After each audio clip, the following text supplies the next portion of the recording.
Hello, hello, hello. Welcome to Larger Curves this morning. Y'all, Grand Rising. Grand Rising. Oh, I'm doing a big stretch right now. You know your girl, Larger Curves. Oh my God. 7:16 out here in California. And I decided to get at y'all early this morning. It's actually on my calendar every Sunday between 7 and 9 to do content creation. Because, scheduling is very important. It's helped me a lot in 2023 doing block scheduling, and I'll continue doing that in 2024.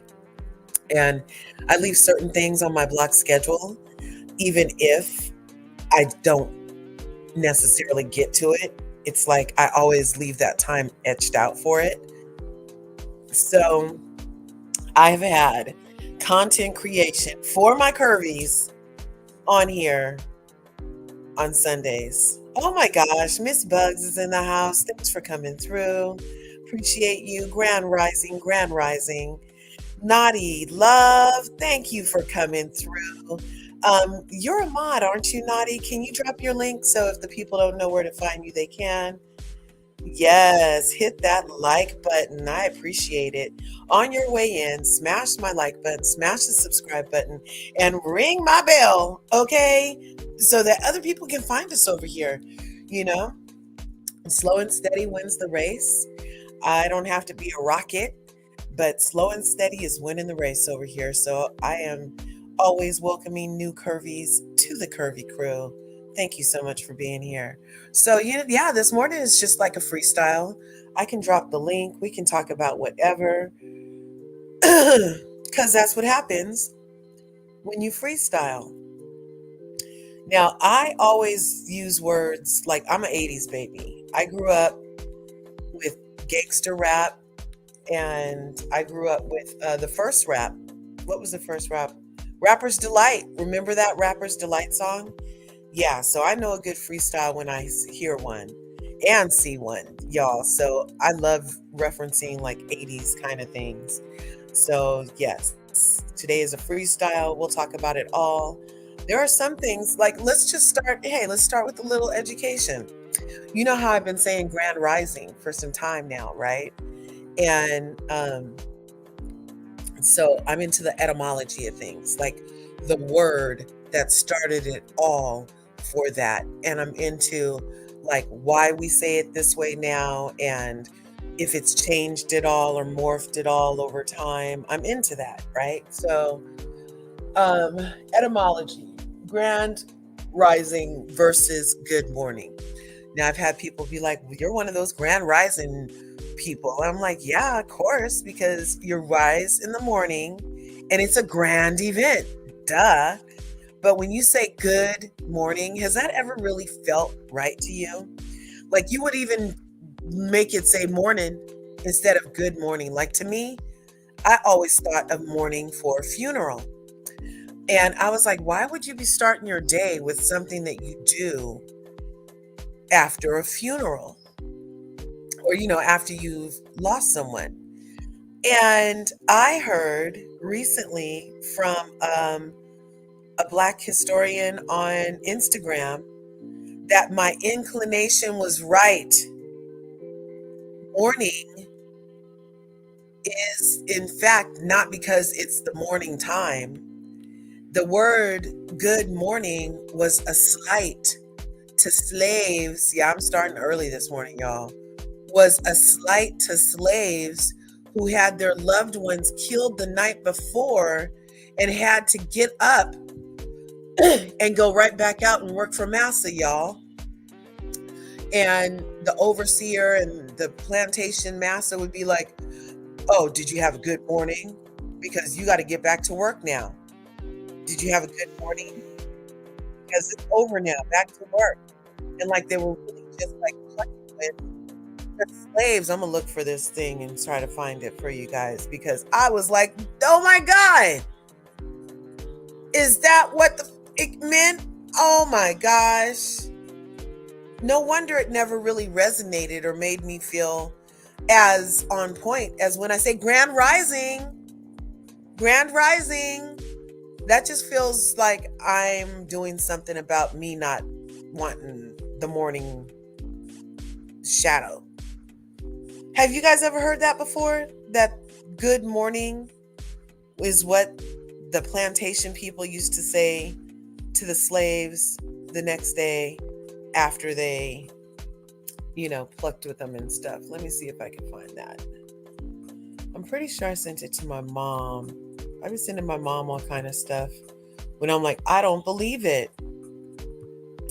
I don't believe it, lady. Did you know that this happened? Anyway, so Grand Rising is I'm sticking with it. I was on a tear and I'm sticking with it. Okay, we could talk about a lot of other things. Let me see what else. Oh, let's look at this. There's an experiment that just revealed how seriously food impacts the brain, you guys. We could look at that real quick while I'm looking for this other thing about the morning time. So there's this rat they put in the water, and the rat can get to safety within 5 minutes, no problem. And then they feed the rat a North American diet, and the rat forgets everything and almost drowns. So, yeah. This rat is perfectly healthy. Put him in a vat of water and he finds his way to safety every time. 5.2. Now, look at this guy. What he's been eating is the equivalent of a North American diet, complete with all the fats and sugars we regularly consume. He doesn't know where to go. His brain has been damaged. These rats were totally normal, and then they turned into demented animals. They don't remember their learning after even a day. And as This rat is perfectly healthy. Put him in a vat of... As the challenge gets harder and harder, they fail more and more, just like a human with Alzheimer's disease. 36.2. In this lab, the belief now is that Alzheimer's is really diabetes of the brain, linked to insulin levels, which can be affected by too much sugar. Professor Suzanne Delamonte. Insulin resistance, we now know, can occur in any organ. It can occur in the muscles, that's what diabetes is. It can occur in the liver, that causes fatty liver disease. It can occur in the ovaries, that's polycystic ovary disease. And it can occur in the brain, and we think that's Alzheimer's. You As guys, the challenge gets harder and harder. Did you know that? I mean, I keep telling my kids that they can't eat junk food because it affects their brain. And I was just kind of saying that. I was just literally saying it because the focus aspect that I was aware of from, like, sugar and junk food, right? So I kept telling them, oh no, you can't eat that stuff, especially during school. It doesn't do anything for your brain, and you need like protein packed, nutritious food, da da da, right? But I had no idea, you guys. Look, the rat almost drowns. He can't find the little thing. He almost drowns. Okay, so this first one, 5 seconds. Bam. He must be a vegan. 5.2 seconds. This one, first, he's out of shape and almost drowning. He's taking in so much water. Look, he can't even think. His hypothalamus is all messed up. His fight or flight is all messed up. His survival is freaking all messed up. And I had no idea also that freaking let me see. I had no idea also that those diseases were a form of diabetes in that part of the body. I had mind is blown. Now I did always think that, eventually I don't know what I thought about Alzheimer's. I did think it was related to diet, but I didn't know to the degree that it's literal. They believe Alzheimer's is diabetes on your brain. Isn't that crazy? Yeah, he must be vegan. Yes, I'm telling you, girl. He got there in 5.2 seconds. He's like, I'm good. Shay B, thanks for coming through. Grand Rising. I'm pretty sure you have a North American brain. That is hilarious. Now, Miss Bugs. Okay, well, that's good to know that we're on the right track. Heard that from a Black Studies instructor in college. Grand Rising does feel better, doesn't it? It literally feels better when I say that. So I've been saying it a lot lately. Now, let me see if I can find exactly that lady saying it.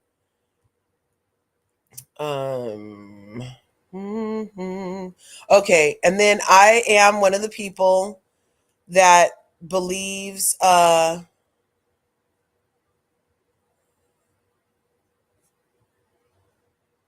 okay. So in addition to that, we got the Grand Rising out of the way. I'm still looking for my video proof. And we know that we should have a good diet. Okay, they're saying something about a new pneumonia strain. I'm not getting into all that. There's slavery versus incarceration. Have you guys seen that dude who can find out anywhere you are from a picture? It's kind of creepy, you guys. It's a little creepy.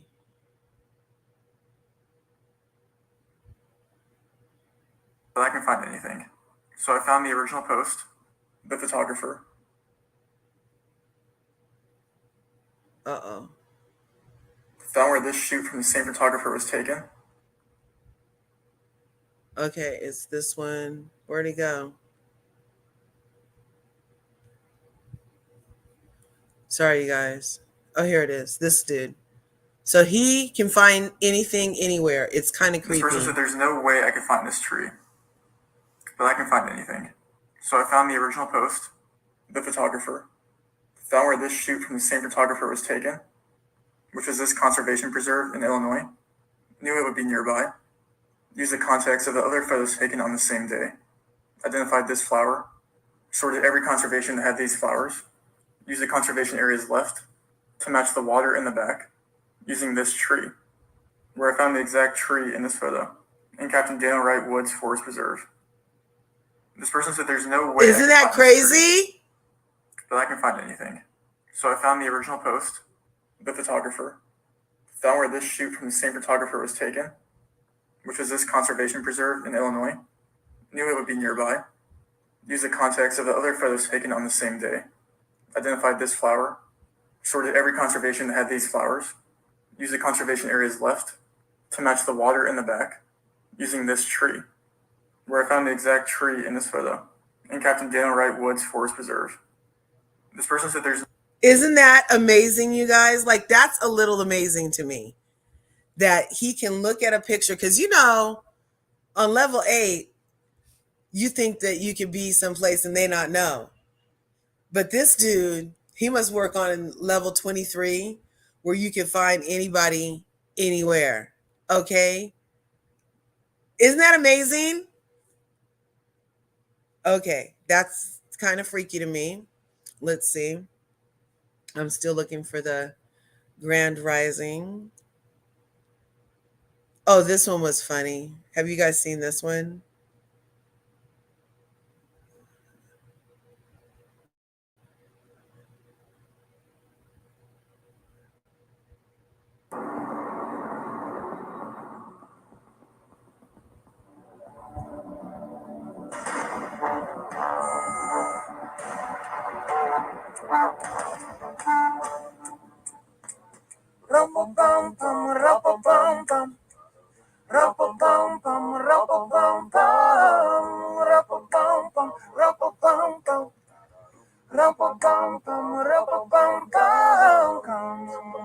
They told me, a newborn king to see. Ba-dum-ba-bum-bum. Oh, our finest gifts we bring. Ba-dum-ba-bum-bum. To lay before the king. Ba-dum-ba-bum-bum. Ba-dum-ba-bum-bum. Ba-dum-ba-bum-bum. They told me, me and my drum, me and my drum. Wasn't that cute? She thought she was going to get jacked.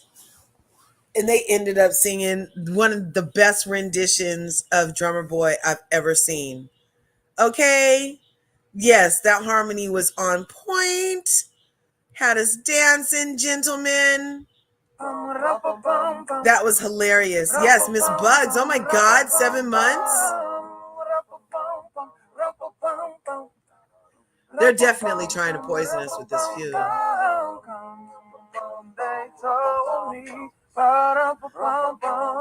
Rum-pa-bum-bum. A newborn king to see. Ba-rum-pa-bum-bum. Oh, our finest gifts we bring. Ba-rum-pa-bum-bum. To lay before the king. Ba-rum-pa-bum-bum. Rum-pa-bum-bum. Rum-pa-bum-bum. They told me, me and my drum. That was so Me cute. and my drum. That's what life is about, you guys. The unexpected. Isn't that cute? Now, I really like that one. Still haven't found the Grand Rising lady. I be sending my mom a lot of stuff. Ooh, she be like, girl, did I need to know that? Did I need to know that? Did I need to know that, daughter? Rum-pa-bum-bum, rum-pa-bum-bum. Okay, then some things happened. This really pissed me off, you guys. You're gonna have to look. I know people like you, Miss Bugs, and me. Look, this is no bueno. Bill Gates bought Bragg's apple cider vinegar, you guys. You guys. Apple cider vinegar, the mother's blend is good for so many things. So many natural things. But no, he who walks behind the rose decided that he wanted his booger pickers on our beloved Bragg's apple cider vinegar. That is a natural homeopathic type of brew that you can use for cleanses, you can use for gut health, you can use for so many things. Like, it's a go-to. It's literally one of the most natural things you can have in your body, in your cabinet.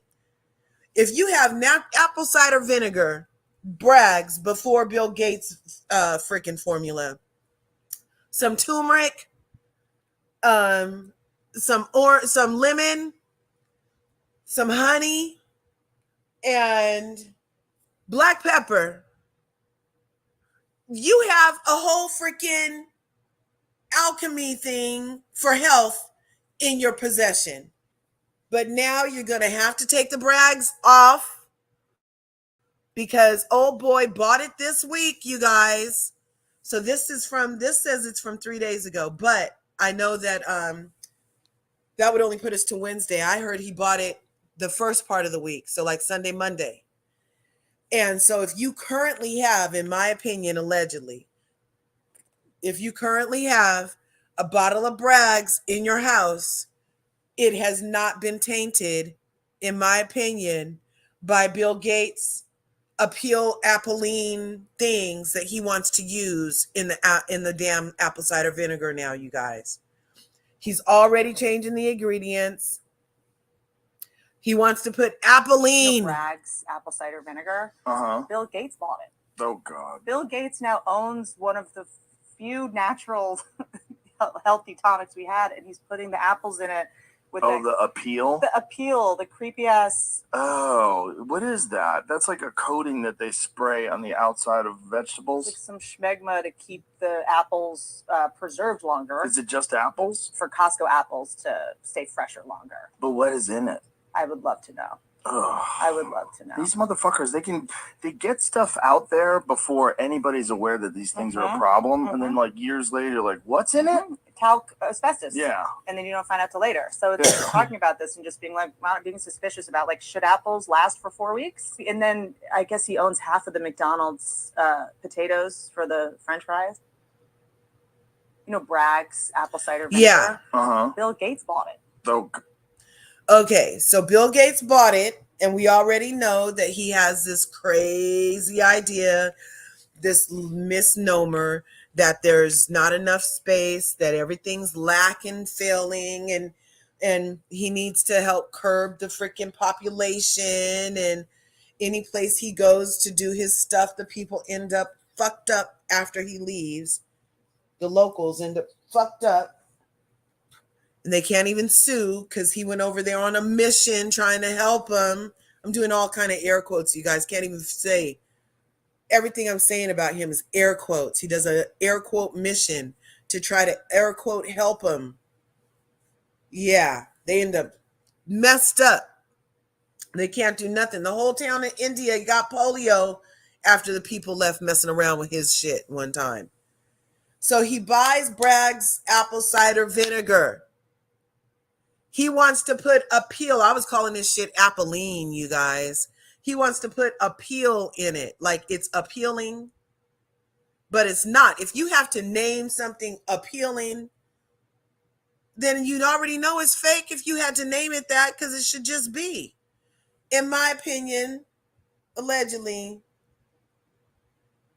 And then this whole thing about him owning all the French fries. And then isn't it a coinkydink that McDonald's is giving out French fries every Friday for the rest of the year? And you're going to be eating Bill Gates' appeal potatoes and drinking his appeal apple cider vinegar, all just so he can get it in you. See how he wants to get stuff in us so bad. Why does he want his apples and potatoes in me so bad when he can't get his vaccines and other shits in me? Now he's going to the food because the people are like, they know to stay away from your jabs. So now he's like, okay, I got something for the smart ones. They got to eat, don't they? Oh, they think they can get away from my potatoes? I'll buy all the potatoes. Yes. It's crazy, you guys. Be careful. Read your ingredients. Read your ingredients, because they can in America they can put stuff as natural and it's has 82 chemicals in it, and they can still put that as natural. You guys, talk about wagging the dog. Well, we can't believe half of what we read and a portion of what we hear. Okay, we can read the word natural, and it has 82 chemicals. It's crazy. It like leaves me silent sometimes at the amount of crazy that's going on. How can you put natural on there and I can't even sue you when I end up growing an extra ear because of all the chemicals in your air quote natural whatever? Isn't that weird? Anyway. Oh, you found another brand of apple cider or vinegar. Let us know, please. Let us know. We got to share it. Ladies, only buy number 9 veggies and fruits. Oh, so they have a little number on the SKU thing is what you're talking about, Miss Bugs. And number 9 means that it has less pesticides and stuff, maybe. I don't know. Yeah, on the little sticker. Right on. McDonald's fries have 19 ingredients? No. It's supposed to have potatoes, salt, and grease, you guys. Why does a potato need 19 ingredients? Why do you need 19 ingredients when you should have only needed 3? I'm not understanding how they can do this to us. And it's part of it's part of the freaking, who is really going to help in the long run is, in my opinion, is the freaking insurance and medical thing, because you'll end up needing a pill to deal with the 19 ingredient things later, because our bodies don't really necessarily know what to do with 19 false ingredients. You saw the rat almost drown. The rat almost drowned. He couldn't even swim. That was those extra ingredients in him. He couldn't think. He couldn't even hardly swim. Oh my goodness. Yes, yes. And when you find it, let us know. Oh, black owned out of Virginia. Ooh, they better be careful. That's right. Ooh, yeah, but let's blow them up. Let's in a good way. Blow them up from the 80s when you were black in Oakland meant like, blow them up means like mention them a lot, means like put them on blast, let everybody know. Everybody has to find out about that. That's what I mean. Let's really support them. And I don't know if Keith Lee does private black brands, but I'm sure if he did a thing for them, then that could be excellent. Speaking of Keith Lee, I love Keith Lee. And because you guys know I've been on my meal replacement program now. This is like going into month 6. I kind of hit a plateau. Yeah, it happened. It happened. Because Thanksgiving happened and I made a decision to eat my macaroni and cheese along with my son's beef Wellington. And it's been very hard to get back on the meal replacements so far. So, but I'm working on it. I'm working on it. Okay. So you guys are just seeing everything I ever sent my mother. Okay. Is this it? Okay. Now you guys, here's something I did. Is this AI or is this real? I'm so confused. I don't want to offend anybody, but I came across this, and I've been having so many thoughts about what's happening over in Israel and all this stuff. And I'm just not sure what's real and what's not anymore at this moment. So many people are like, oh, you're wrong for thinking that everybody should have all their limbs. Oh, you're wrong for thinking that everybody should be able to just live over there. Oh, you're wrong for thinking that the Palestinians let the people into their house and then the people wouldn't leave because allegedly the other people were there before, but then there was none, and then they had to get flown back and dropped off. But I'm wrong for thinking that people that have to get dropped off to a house they've never been to means that that's not your house.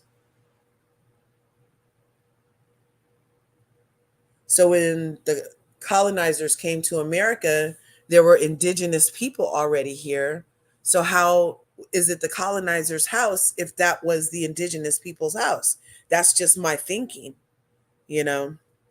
But yeah, so there's something crazy that says this is in America. I don't know if it's AI. It's called American vinegar. American vinegar works. Not sure, out of Virginia. Let's look for it. American vinegar.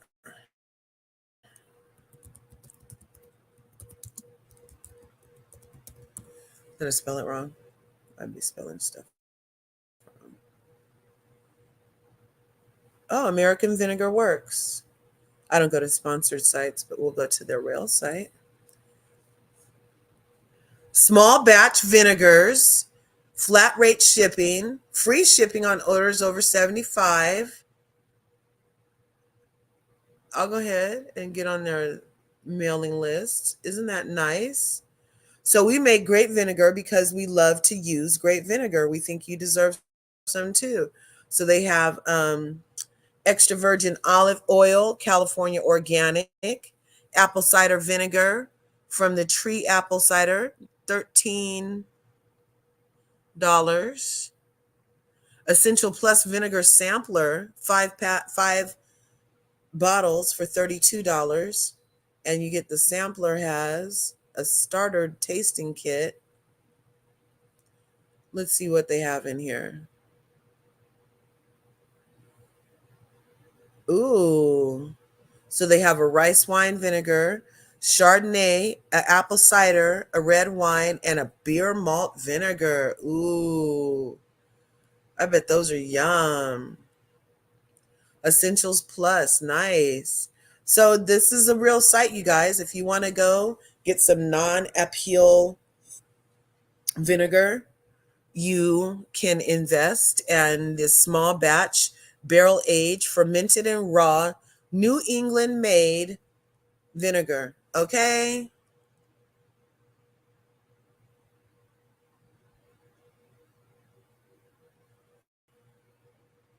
Let's see. Well, he doesn't look like a black guy, but it's still good. Small businesses need our support. And seeing as how Braggs is no more, you guys, we got to be on a mission for some alternatives. Oh, look, they used the method from the 1800s to create vinegars that are naturally fermented. No outsourcing, no co-packing, no shortcuts. You'll taste the difference. Nice, nice, nice. I think I might buy me a batch. So that's good to know. Thanks, Miss Bugs. You're on it. You're on it. You're on it. Let's see. Okay, so what else is happening? I was looking for good morning. Did I send that to Jordan? Yeah, let's see. I really wish I could find it. Okay. Cuz I was amazed. I was like, no way.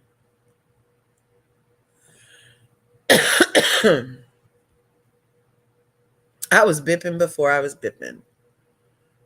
Let's see.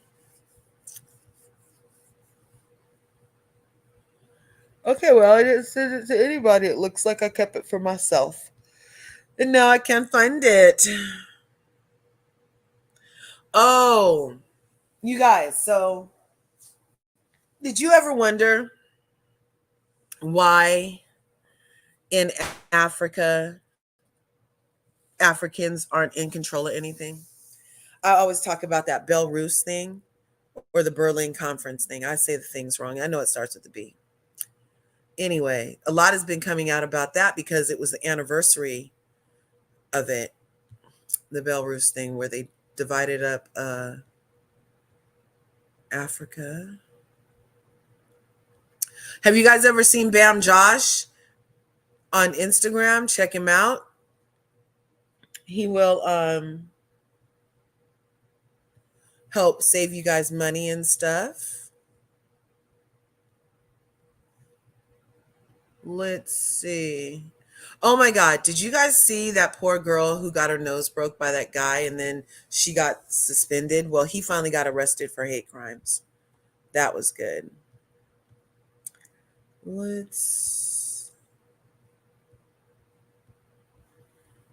Okay.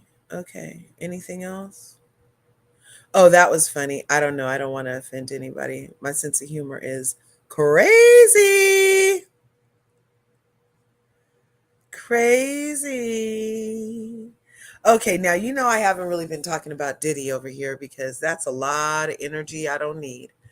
Um, but I will just mention that isn't it interesting that every time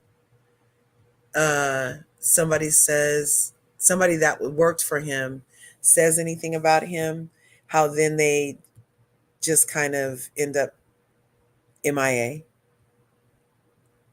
Have you ever thought about that? Well, I did. And so that's part of why I'm like Joe Budden. I'm not talking about that shit. You're not having a reason to come find me while you have to find all the people you have to find. Mm-hmm. Mm-hmm. Okay. I didn't. Ooh, Ooh, child, things are gonna get okay. Well, I know I saved the lady. I just can't find her. She says a lot of good stuff. How was everybody's Thanksgiving? Who's cooking? I'm not easily offended. Bring it. That's right, Shavy.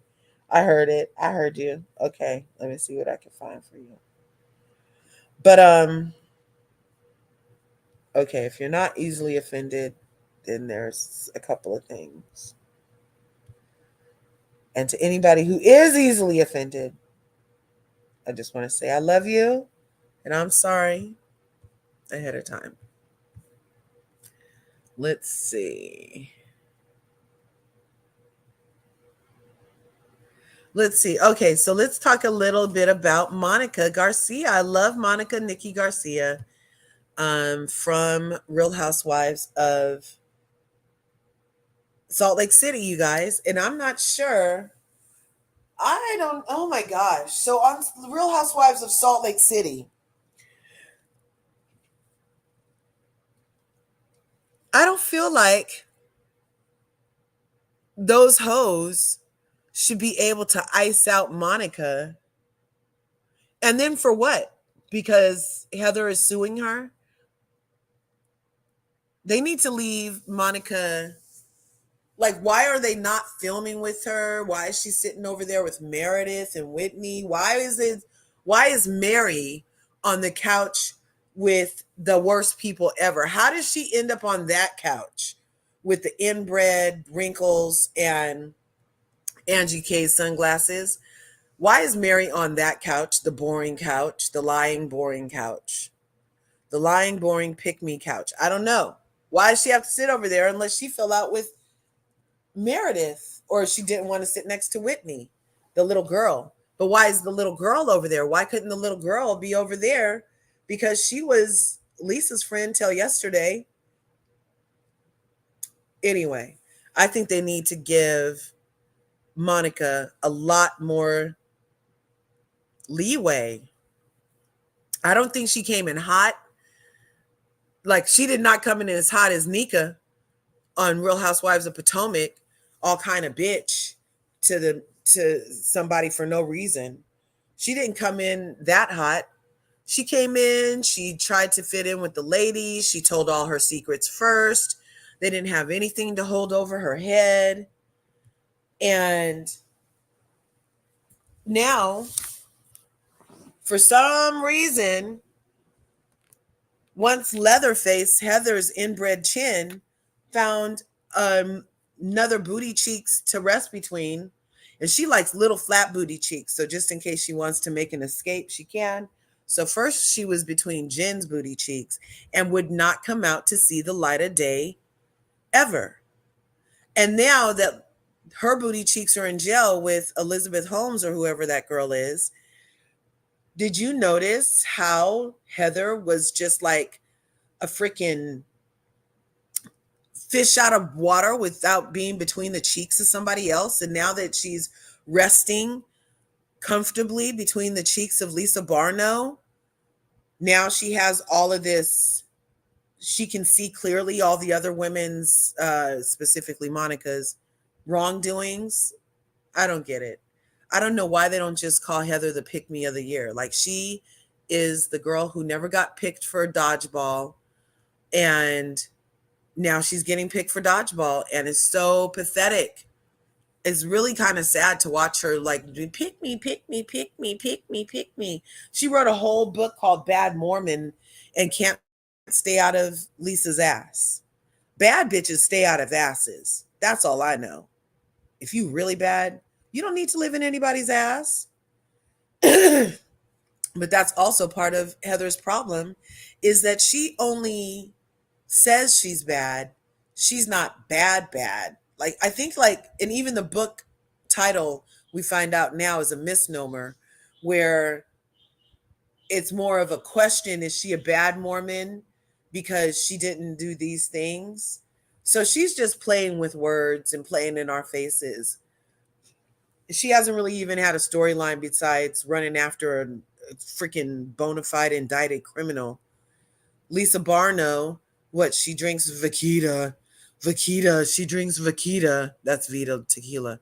She drinks Vaquita and puts on spray tan and ignores her husband, and her kids run away from her all day. But what's her storyline like? She doesn't really rapping, and then they pretend they pump this lady's head up that her mediocre singing skills and rapping skills are all that. She's the new Beyonce, really? Okay.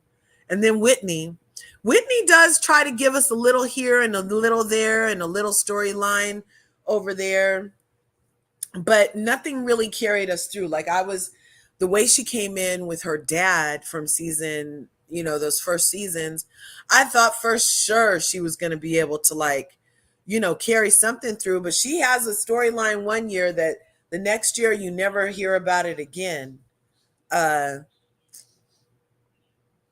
And to me, I guess storylines are also just real life. Like, what are you doing in your real life? Like Giselle started every hue, and then ever since then, she's just been every hue of green that everybody else has everything that's working out and she doesn't. Like, she needs to get an entire life. She's not interesting. What is she bringing except for chaos? Like, who needs more chaos with what's going on in the world? Like, I just need some bona fide reality. Bona fide reality is what I'd appreciate. Did you see that Sheree and Candy went live on Speak On It? Let's see if we can find any of that, because I did hear that Candy has been doing the bidding of Nene Leakes, and she got interviewed recently and was like, oh, where is it? She got interviewed and they were like, who would you like to see come back? And she said, oh, Nene. Mm-hmm. Mm-hmm. Oh, really? She cannot keep Nene out of her mouth. She can't. Um, let's see. Speak On It, Candy, Sheree.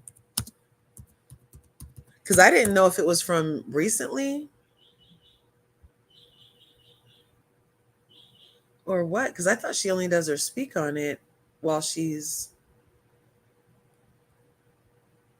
doing the show. She doesn't really come out here and just talk about stuff if the show's not on. Yeah, that was an old clip of her and Sheree. I guess before she dropped her workout gear. I wonder if her and Sheree are going to talk at all. Then did you hear that Elon Musk told the people to F off because they were trying to blackmail him with money? He's like, you're trying to blackmail me with money? He's like, F you. F off.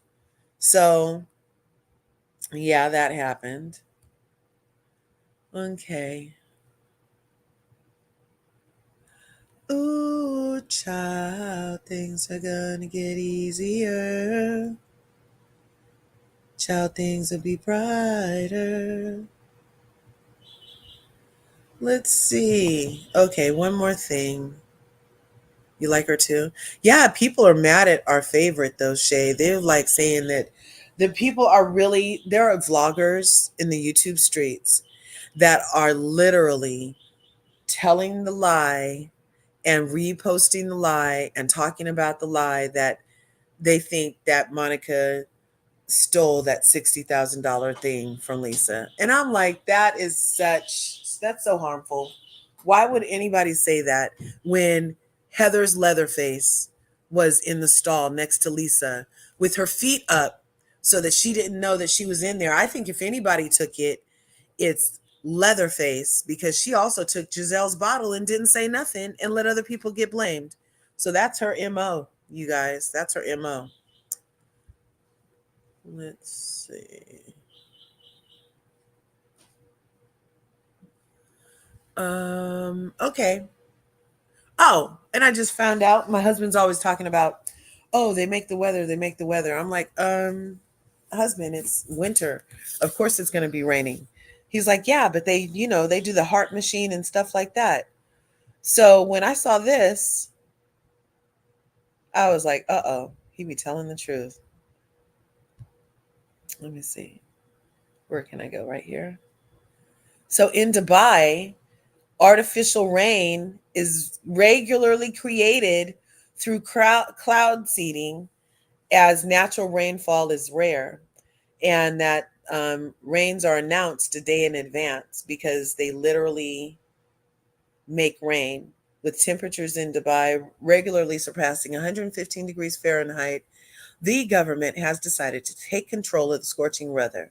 Scientists in UAE are making it rain artificially using electrical charges from drones to manipulate the weather and force rainfall across the desert nation. Meteorological officials released video footage this week showing a downpour over Ras Al Khaimah, as well as several other regions.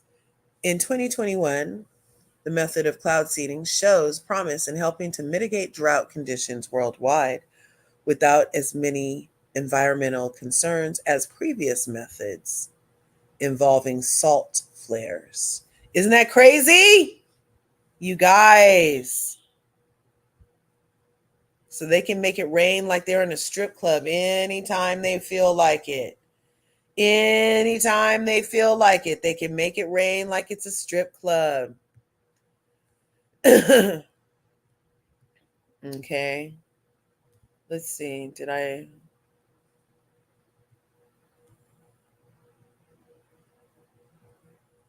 Okay. Well, that can be it.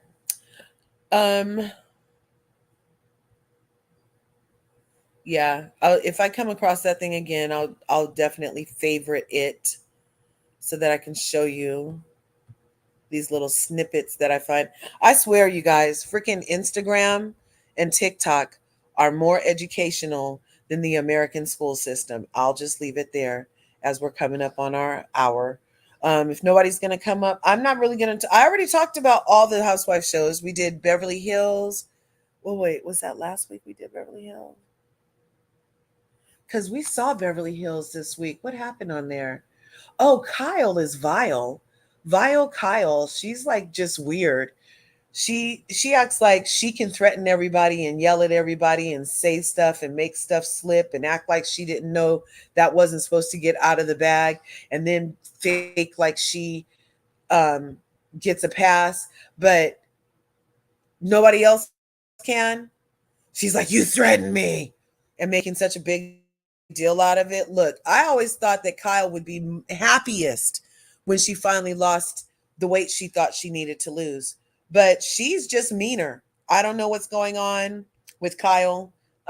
Sutton, I love that she realizes that Kyle is not her friend and is treating her accordingly. Dorito has a major problem with Garcelle. She needs to let it go. She's coming off looking very aggressive towards Black people, and she is freaking showing her slip is showing. She gets so aggressive with Garcelle because she has issues, be that Garcelle isn't the help. She's used to dealing with people of color as the help, and Garcelle has more coins than her, since her and PK are always having to come up off of some money for some shit that he lost. And she's mad that Garcelle got more than her in her Chanel freaking necklace. It looks like it says Chanel on her collar. I'm like, yeah, I want to turn the Chanel every time you come on my TV, bitch. Yeah, it's unacceptable. It's unacceptable. It's just so weird, too. And then that whole trying to make us think that she likes this Morgan girl. That Morgan girl doesn't really seem. That scene was so weird. She didn't look like she was into Kyle. She looked like Kyle might have been into her. She thought she was going to get a circle tattooed on her body, and Kyle put a K. She did not look pleased at the K. And then when she mentioned it later, she said, well, you said you were going to put a circle on there. And Kyle just laughs. That's fucked up. That's that woman's whole own body. She thought she gave you permission to tattoo something permanent on there that was a circle. And you're going to put your name on, you're going to put your K on there. And now we have all these rumors flying about your fake girlfriend when everybody knows you're only mad at Mo because he supposedly had a baby allegedly with the porn star. And because the freaking dictator's son is pissed. So now you have to act like you're not into your man because he's making babies with side chicks, allegedly. But it still doesn't give you the right, Kyle Vile, to put something on permanently on somebody's body that they weren't expecting and then just laugh it off. That was weird. And she did not look pleased about it, you guys. And then when Kyle was like, hold my hand, when they were doing the tattoo, remember Kyle got the stars on her hip. And she said, hold my hand. Morgan didn't even want to hold her hand. She said, ugh, your hands are slimy. And would rather put her hands in her armpits than touch Kyle's hands, you guys.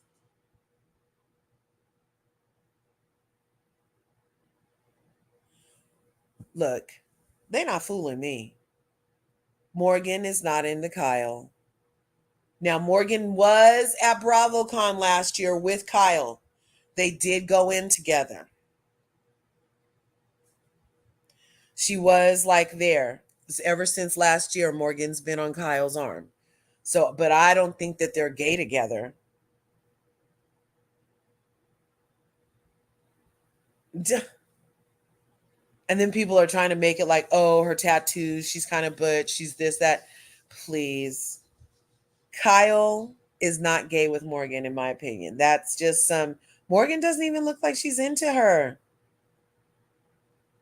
She doesn't even smile. Kyle's the only one sitting there smiling, cheesing from ear to ear to make us think stuff.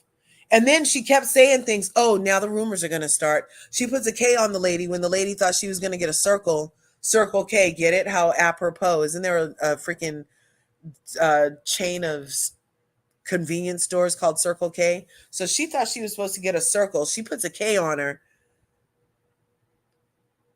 And now she wasn't smiling about it. She didn't lick it. She didn't kiss it. She wasn't like, oh, this is a great thing. She said, you said you were going to put a circle on me. This isn't what you said. She did not seem happy about it, you guys. I don't think she likes her name being played with like this, actually. But for some reason, she's allowing it. I'm not sure. Let's see who's going on. Okay. Be more shorties in the house. Yes, a circle of untrust. This, okay? Yes, Morgan is very odd, isn't she? Did you guys pick up any chemistry with those two? Any chemistry? Was there any carpet munching chemistry going on with those two? No, it kind of looked like she was hanging out with her old auntie. Her old, not hip, but rich auntie. That's what it looked like to me. And then how would Kyle look having a full-blown affair with somebody who's one of her daughter's ages? That's another thing that wouldn't really sit extra well with me. If I was even her daughter, I'd be like, so were you like trying to get at my friends all this time? Were you joning for my friends all this time? Since you're coming home with this girl that could be my dorm mate?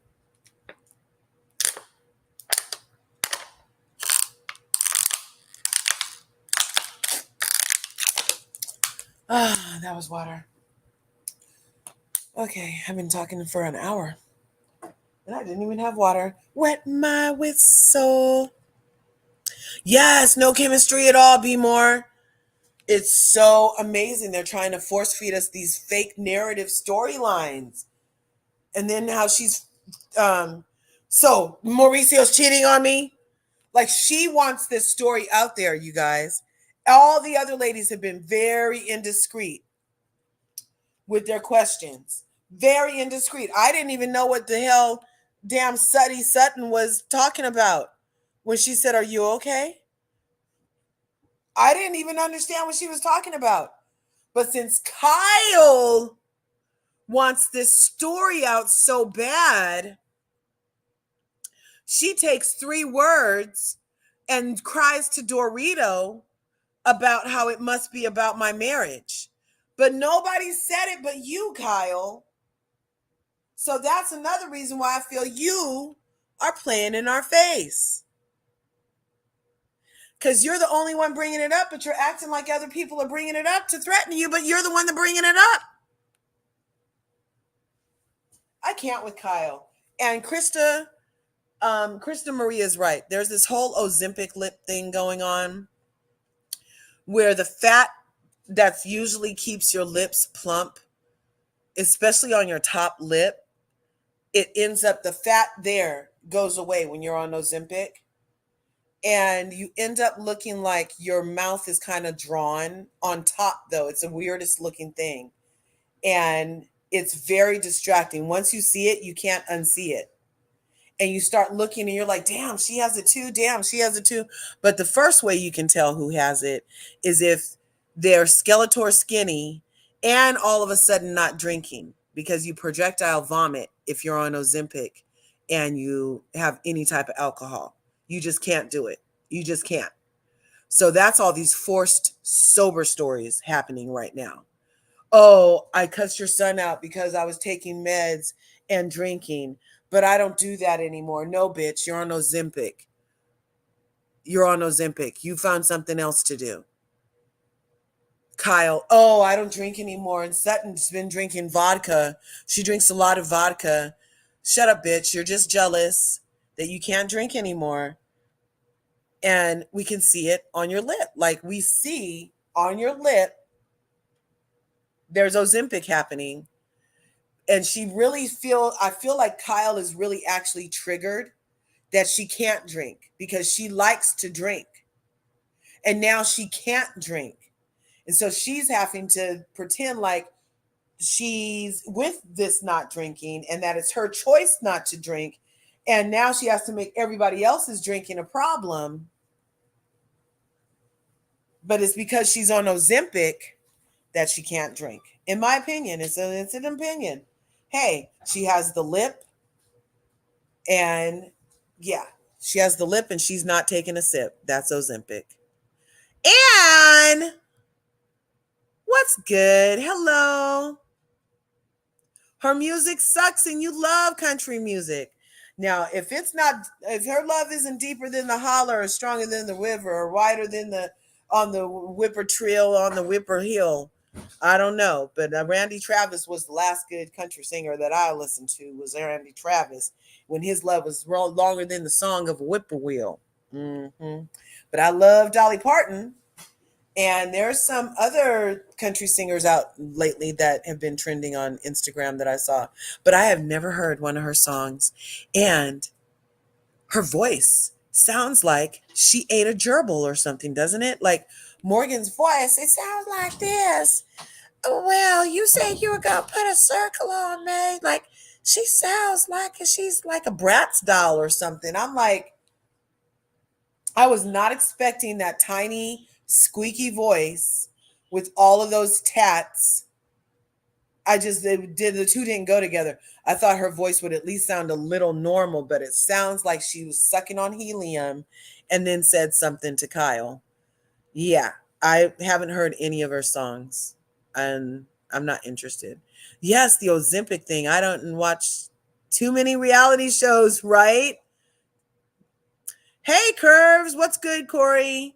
Doing laundry in the bushes. Sister is on semi-glitude and nothing has happened to her lips. Okay, so that's semi-glitude. Maybe it's different. Can she still drink? Also, that's another something. Can your sister drink on the semi-glitude? Because I know specifically for the Ozempic, you can't drink, and it does this like Ozempic face. The way that it eats the fat, it starts eating muscle too, or something. I don't know. But good for your sister. Welcome and thank you for joining us on this beautiful Sunday. Please hit that like button. as you arrive. Also, become a curvy if you haven't. Subscribe to the wonderful and educational content. I appreciate you being more Shorty. Thank you so much. And you guys do what Shorty says. Do what Shorty says. About to let RHOP. Oh my God, Miss Bugs. I know. Oh, Real Housewives of Potomac is so, oh my God. It's a freaking shit show over there. Nika needs to immediately get demoted. That was too hot. You came in, bitch, carrying your dog around, walking around your construction site. Everything Nika's done, we've seen before. The only difference is she said she's Nigerian and she's doing it now with her baby hairs almost touching her fucking eyebrows. She needs to go. And did you hear Anne Marie from Beverly Hills might have to go too, you guys? Because her husband got accused of the R? Yes. The new black girl, Anne Marie, who was just taking up for Stale Kyle, for Vile Kyle's Kale. Because I work out too. What's the problem with her working out and being healthy? Well, you should have just shut up. You should have just shut up in your 1972 tulle dress that all the other housewives have worn, because you, my dear, are about to be Will Smith's wife on this piece, okay? Remember Will Smith's wife came on? We saw her in 3 episodes, and the rest of the time it was Where's Waldo? Remember? She was like a cutout statue in the back. We didn't hear nothing else from her. Nothing. And I don't know what happened with her. I don't know why all of a sudden they put her on silent. I think because she wasn't getting along with Garcelle, remember? And instead of having them go head to head, I think they just kind of let her go off to the side. But Anne Marie, she's conservative. She loves, I was going to say Trump, but I thought she was at least a Republican. But, and her husband is a football player, I think. Well, he just got hit with the R charge. I don't know if it's from an old thing or a new thing, but because of it, they're talking about demoting her because of all the stuff. But let's look if I can find the article. Anne Marie, RHOBH, husband, rape. Grapes. Okay. Yup. Let's do page 6. We're going to share this.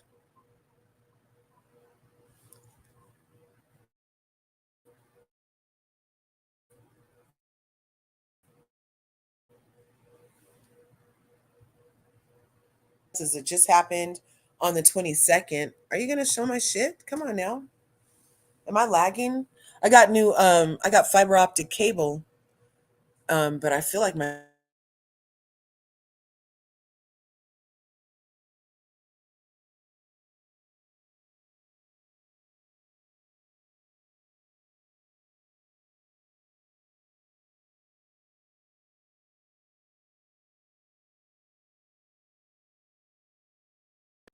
come on. Damn it. Yeah, I don't know. I think all the fibers in my optics were getting something. So, Anne Marie. Come on. Page 6 has a lot of shits. Okay. So, the newcomer, Anne Marie Wiley's husband, accused of a 1994 R in a new lawsuit. Okay. So, you know how they had that statute of limitations thing that's going on, and they gave everybody in New York a year. No matter when something happened to you, you had a year to say something happened to you. I'm going to say no thanks. So I don't know if it's because of that. He is a fine look of water.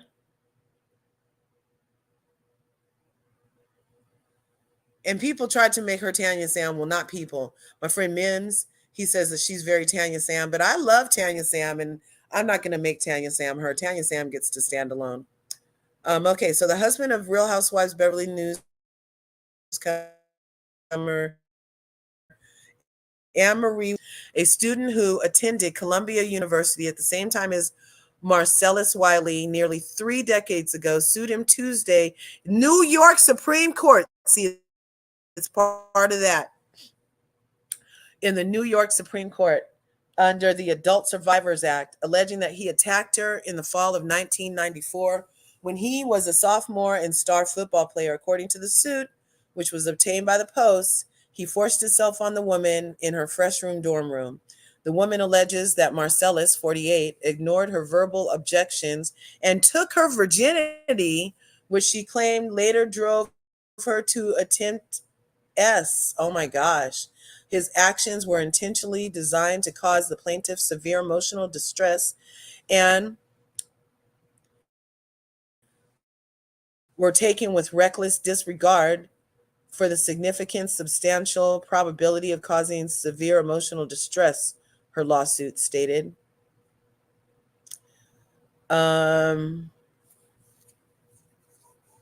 The woman, a professor and sociologist with a focus on race and culture, claimed that she and Marcellus were friends when he invited himself to her dorm room, telling her he wanted to eat dinner together and listen to music. She told him that she was a virgin and not interested in having sex. She claimed he laughed in response, "Ain't nobody trying to have sex with no virgin. Don't worry, I got you. Just come to hang out while I eat. I don't even have condoms on me." However, the woman alleges that the 250-pound athlete almost immediately ripped off her clothes when he got there and forced her face down on the mattress. She claims she could barely breathe and feared for her life as he repeatedly did that multiple times. According to her suit, she managed to get away, but allegedly he verbally threatened and physically yanked her back for another round. Of course, he denied her claims in a lengthy YouTube video on Wednesday. Let's see. Is it still available?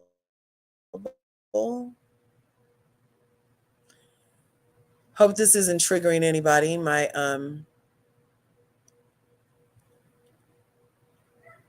guys be mindful not to be triggered. This is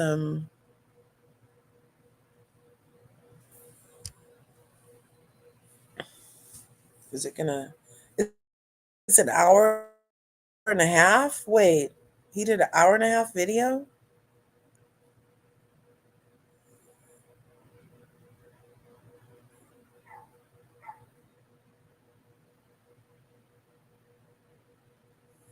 So he did this written statement. Let's pause. Big media is reckless and irresponsible to run with a story that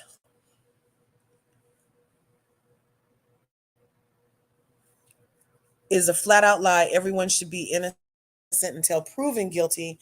And in my case, the guilty part ain't happening. That's why I'm a partner with BrenX TV. I will never shut up. Okay. He's denying it.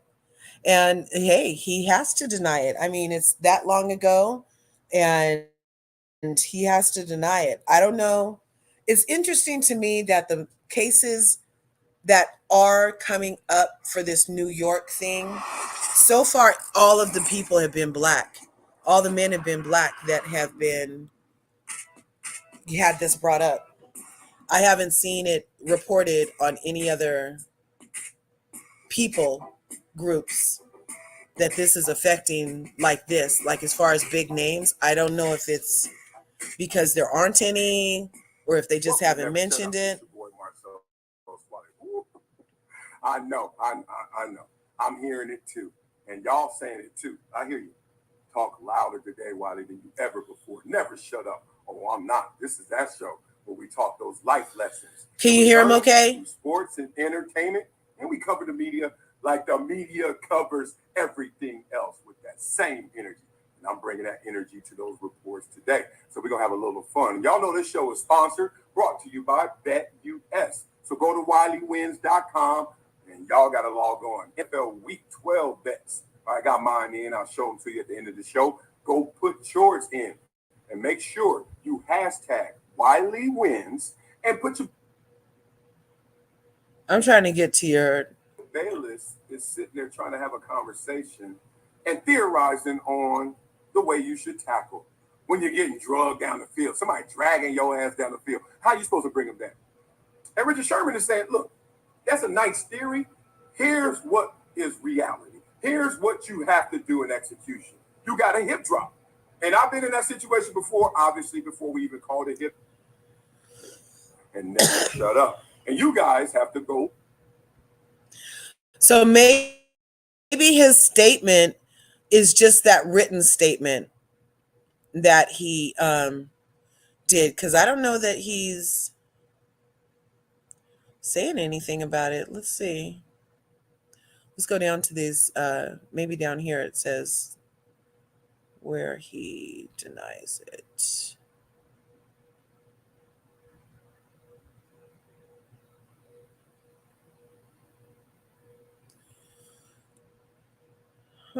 So let's skip this.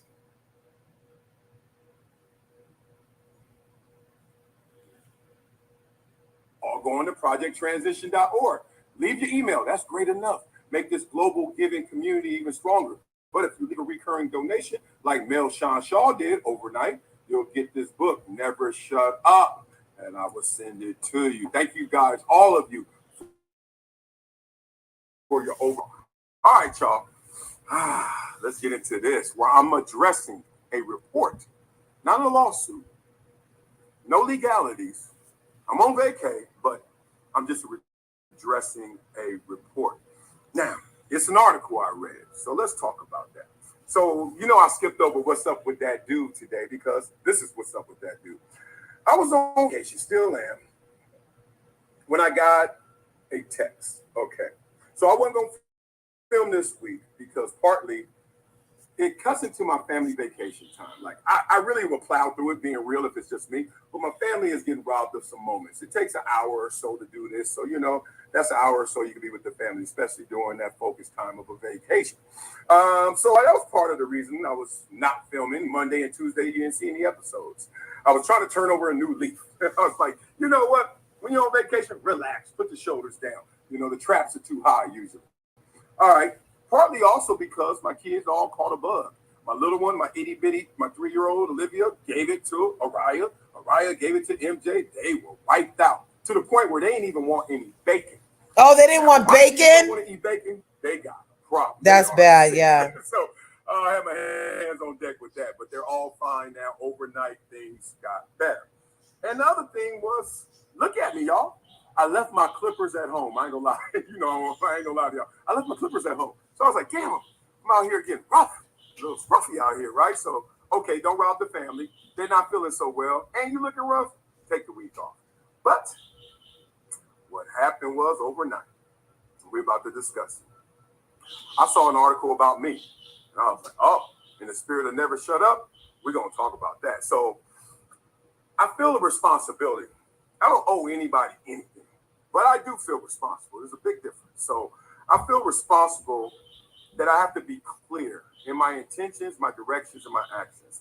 Clarity to those who believe in me, that believe in my brand, believe in my persona, my real fans, right? I believe in the clarity of that. Because too many times when someone is accused of something, they hide. That's first. Largely because of legalities, for real, but they hide. Or they don't get in front of it because of those same legalities, or worse. They start to talk in these shelled statements, right? It's almost like a tortoise, like just poke his head out, say a few words, a phrase or two, and then jump back. You're like, no, you're not going to give your side of the story. We know you more than the person accusing you. All you got to do is give us balanced perspective. We'll make our own decisions. So I'm not going to talk in the vein of trying to convince anyone. Just going to tell you my real, tell you the truth. Okay, so let's talk about it. Now I'm in a space right now where I'm independent. So the next day, this is what's beautiful about being here. Never shut up on Brinks TV. If this would have happened when I was still at ESPN or Fox, I would have had to either not say a word and let the PR department take care of it and then disappear for a month and do the Michael Irvin off season where everybody's like, yo, that doesn't seem right. Michael didn't do anything, or it doesn't look like he did anything, or what the hell is she talking about? Give us a balanced perspective. Just got to disappear and be quiet for 6 months. I'm in an independent space. I own everything I'm doing right here. And because of that partnership, because of that ownership, I'm going to speak on this. Okay, so here we go. You guys deserve the clarity, and I deserve to speak my truth because my truth is what's going to set me free. Not a fan of ever being told what I have to do. Now, let's go back to my childhood. You guys know how I grew up, where I was told that I had to pick a side, I had to pick a color, I had to pick a way of life. And I told them I'm only going to pick the way I want to pick, which made me adversarial to both of those sides, but I didn't pick either one. That's going to come into play in this conversation. I'm never going to get bullied. You're not going to control me. I'm never going to shut up. So I get a text this morning from another Columbia alum, prominent alum, and the text was the article, the link, and it said, the increased price of fame. And I was like, really? I was like, damn. Now, I don't consider myself famous. I know I'm a celebrity, C-, D+, but the real of it is, I know I get recognized. I know I have a name. I know people know me. But I've been in the limelight for a long time. Since 1997, being real, I got drafted in 97. So from that point on, I've been public facing. Let's just say that. Forget the celebrity and all that thing called talk. I get that text and I'm like, no emails. No emails from lawyers, my lawyers, no correspondence in the mail, no phone calls. I just get this random article sent to me with my name splashed across the headline.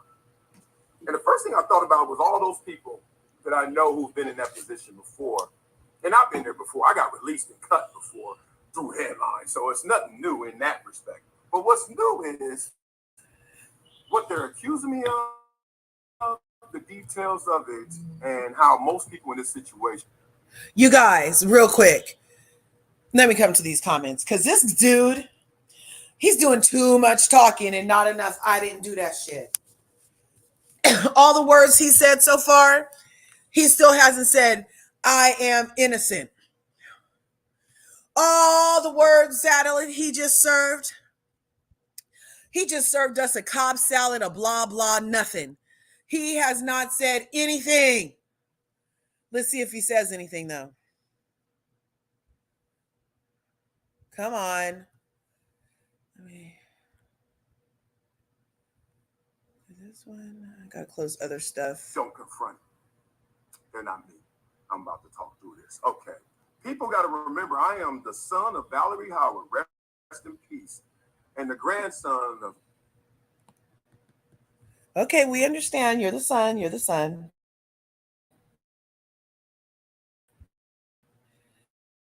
My bad.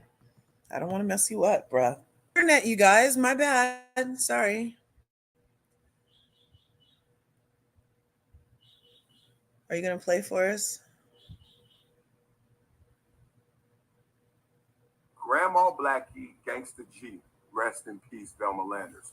And they raised me, as you guys have rocked with me for so many years, they have raised me to always speak the truth, no matter what. Even if that same truth gets you in trouble, it will be less trouble than the trouble you will get in if you lie. I was raised that way. I'm always going to be that way. So let's go back to 1994 when these accusations were made, right?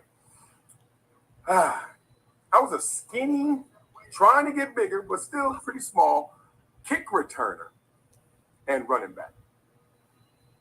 Too small to play defensive end at that time when these accusations were made. Okay, so I played freshman football at Columbia, which at the time was the worst college football program in the country. They were just coming off their 44-game losing streak. So I chose to go to Columbia, not for the football necessarily, right? A little big fish in a little pond mindset, but I went there for the high academic reputation. I went there because of the prominent alums who went there. I went there because of location. I went there because it was a great academic institution. And I still had a chance to play football, and I had a chance to make it to the NFL if I deserved it, if I earned it. Simple as that. Your local newspaper is the New York Times.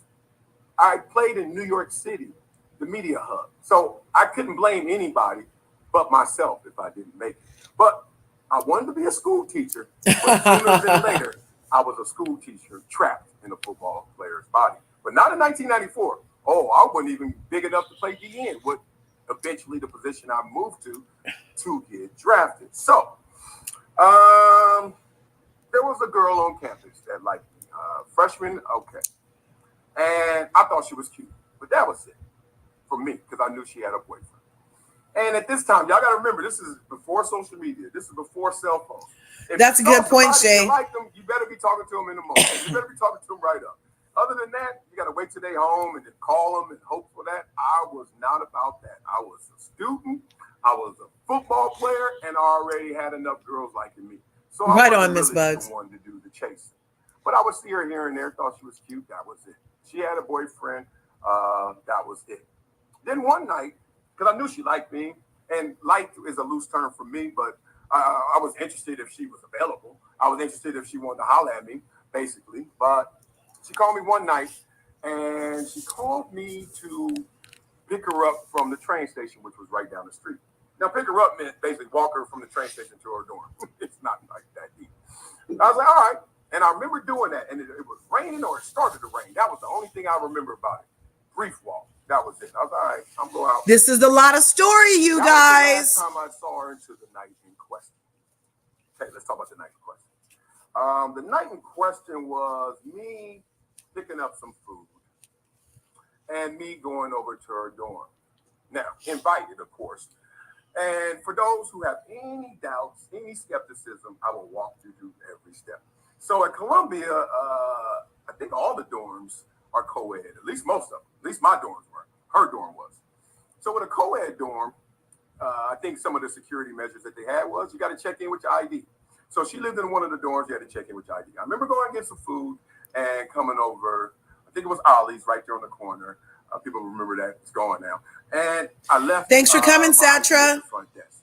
She had to come down to sign me in. That was the rule. Your guest comes, you go downstairs and sign them in and check them out. That's the rule. So I leave my ID, my Columbia ID. She brings me upstairs. Not to get into those details, because frankly, there are really not that many details in that respect, but I will cover this. We did not engage in intercourse. At the time, I knew she had a boyfriend, and at the time there, she told me she was a virgin. My mind immediately goes to this place. If you're a virgin, I am not going to be your first, because I am not looking at it with the same respect, esteem, honor that you should. So nope, not gonna mess around. We did mess around though, but no vaginal intercourse. I'm going to go through all those reports and the details that I read in the next block, but this one is kind of like a little more general, a little more high view. So after that, messing around, eating, that's it. Listen to some music. I go to sleep because I got practice the next day. And so when I go to sleep, a few hours, maybe 3-4 hours, y'all know me, I don't need much sleep. I wake up. Now, typically, if you're in a normal situation, you just wake up and leave and go home. But this is one where you need to sign somebody out and all that kind of stuff. Right? Remember, sign in, sign out. So she has to go downstairs with me. And she does. Goes downstairs, signs me out, all on camera. I don't know where the footage is 30 years later, but all on camera, and gives me a kiss and told me to call her. Now, remember, this is a different type of calling then. This is like, all right, call me and make sure we talk on the phone. And it's a lot of like, you ain't in the room or you at practice and that and that. For like two weeks it went on. I remember she gave me a hug, a kiss, and she said, give her a call. About 2 weeks goes by and no calls. Like, we didn't connect, basically. I may have called her. I'm not sure. I can't lie to you. But I certainly didn't reach her. Then I get her. My boy stops me, gives me a heads up. Hey, man, girl around here talking trash about you. What'd she say? I was like, what? What? I was like, oh, my God. Now, immediately I start to think, why? I haven't called her or talked to her in the last 2 weeks. No, that can't be it. She had a boyfriend who ended up finding out that I had spent the night, went over there. And in shame and in cover, this is my theory, she had to come up with a story. Now, that theory was supported by many others, but it's still a theory, right? This is not a legal situation. She didn't call campus police. She didn't call the real police. To my knowledge, she didn't even talk to the deans. Nothing. I was just like, what? Why is she saying this? Now, here we go. I want you guys to understand something. That coincidence is not a crime. There's a parallel path going on that she has no idea about. And I'm going to tell y'all about that right now. So that parallel path is me still aspiring to go to the NFL, but realizing on the daily that dream Good morning, is Ebony. farther away, right? I just don't look the part. Good morning, Sarah. I'm a sophomore running back who had 800 yards rushing in the Ivy League. Let's just say that's not getting the NFL's attention, right? I'm caught between positions in terms of my size. I end up being a defensive end, but at that size, I'm just an oversized running back. I'm like Brandon Jacobs, but much slower. It felt like, right? So it was like, dog, stop talking about the NFL and stop thinking about it. And I think that was the most damaging part. Now, on campus, I'm starting to hear these reports that, oh, Marcel, she messed around with this girl and she didn't like it. I'm like, what? I know her boyfriend. He didn't like me. But it was more of that, like he was a normal student, quote unquote, an academic. And here I am, this athlete up there getting all this attention. Right? Girls' attention. He just all kind of world salad. Guy, right? And here goes the guy from Compton. Real quick, does anybody feel like he's trying to use his charm? Like he's just, the way he's explaining the story, it's way too much. Like, he finally said it didn't happen, but all this before and after. And now he's like, oh, she wanted me, but I didn't want her. I don't know. I don't know. He should have just stayed shut up. He said he wasn't going to say this many words. And now he said this many words. And now we're just like, dude, it's word salad. Why are you talking so much? And you're saying everything so in that tone that is like, oh, well, maybe if I say it this calm and nonchalant, then they'll see it like that. And I'm not into getting manipulated like that, dude. Let's keep on listening to what he's blahing about. Come on. Old black football player messed with my girl. He went up and instead of asking himself, how did he get my girl's dorm? Why did he spend the night? Why didn't anybody complain in the dorm? Them paper thin walls up there. Where's campus police? Where the real police? Where's the dean for him, etc.? Like getting him out of school. None of those kind of conversations. It's just, oh my God, slander his name and he fits the stereotype. Y'all know me. I only count those with me, not against me. So everybody who believed that or like more like perpetrated that or like they believed her or really like just kept it out there in conversation, I looked at them literally like, oh, they're on the other side of the fence. That's cool. That's your choice. You don't believe me. You don't believe in me. I don't even have to address this. That's how I left it. Okay, so more rumors, blah, blah, blah. All of that occurred. Then finally, the parallel path kicked in.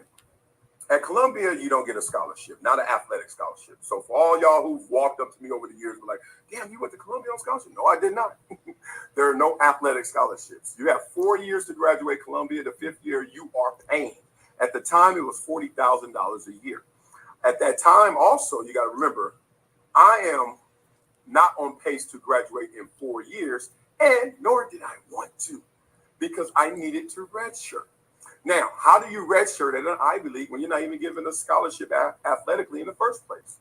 Well, if you get credits from an outside place, you can extend your stay at Columbia. I know a lot of people that stayed at Columbia more than 4 years doing it that same way. They would go to Europe, they go to London, they go back home, whatever it may be, and you can extend your stay. That's our version of redshirt. Hey, thanks for coming in to Larger Curves tonight, this morning rather. Make sure you're smashing the buttons, ringing the bells. Ebony. This is Anne Marie's husband from Real Housewives of Beverly Hills. This week, it was said that one of the housewives might get demoted because of a situation with her husband. In New York, they have that Adult Sexual Survivor Act thing where they lifted the statutes for a year, and anybody could file if the statute had been run out for any type of sex crimes, right? Or assaults or R's or anything. So they opened that up, and we already know that a number of stars have gotten hit. Russell Simmons, somebody came out. P. Diddy, a couple of suits. His bodyguards. There's enough to go around. Somebody else just got mentioned. Jamie Foxx got mentioned. And my thing is that, it's interesting that the only people making the news are these black stars. I'm positive there's a lot more Harvey Weinsteining going on, but we haven't heard about it. So it's kind of feeling like also like an opportunity to like get people caught up in the snare of we're about to take all your money on legal fees, bruh. So yeah, that too. But people need to be heard, which is the bottom line, except for this dude. So this is Anne Marie's husband, Real Housewives of Beverly Hills.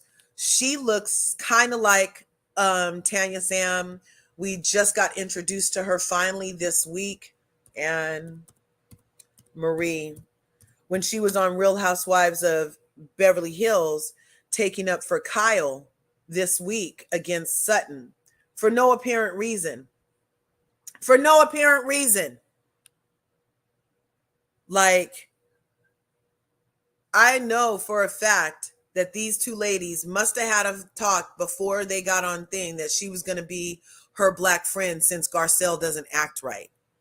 I don't know. Faye Resnick is her black friend that acts right and takes up for her no matter what. And now I guess Kale has Anne Marie to do it. So Anne Marie's a new housewife, but she might get demoted, you guys, because the registered nurse is the current wife of former NFL player Marcus Wiley. And with these R charges coming up against him on the 22nd of November, they're talking about demoting her or taking her off the air altogether. And we already know they did this last time. They had the black lady, Will Smith's ex-wife, the preacher lady, was on the show, and she was supposed to be Garcelle's friend. And then Garcelle ended up losing her to the Fox Force 5. And did you notice they weird Waldo'd that bitch? Like, we didn't hear nothing else from Will Smith's preaching wife hardly after that. I was like, is that a cardboard cutout of Luann? Nope, it was a cardboard cutout of the Will Smith's ex-wife. That's who it was. We didn't hear nothing else from her because they basically edited her out of all the rest of the stuff. I'm not sure what exactly happened. But so now we have this dude getting accused of R in 1994 and him making this freaking video in response.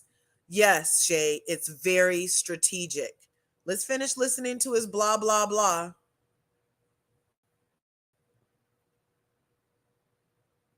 She should have been nicer to Suddy Sutton, because Suddy Sutton is the one with money. More time, basically, to grow into who I end up growing into being. But at that time, Columbia didn't think I was an NFL player. I didn't think I was an NFL player. No one who played against me thought I was an NFL type player. I was just this kick returner trying to make it. All right, so I saw in the report that the deans got involved. And I didn't have a formal hearing about this, ever. But I do remember reading and knowing that the dean, who she's talking about, Dean McDermott, said that her report didn't sound like assault. Let's just say that. BS. Now she's dead now, rest in peace, Dean McDermott. So obviously we just got to go by what this is saying in this report. Now, I see why Columbia is getting involved with this in terms of her putting their name down to Dean McDermott. Obviously, you can see the end game in that financially. But also, isn't it interesting that a woman, Dean, told another woman that what she was saying to her didn't sound like anything? have to take that up with Columbia, and certainly they can't now since Dean McDermott is deceased. But at that time, according to this report, that's what happened. So the worst college football program in America is going to risk it all for little old me, the kick returner that could. I looked at this report, I said, what? 30 years later? Does this happen to people? Does this happen to me? If I'm back where I grew up, back on welfare 30 years later, am I even being brought up on these charges? Or excuse me, not even charges, allegations. You know that answer, hell no.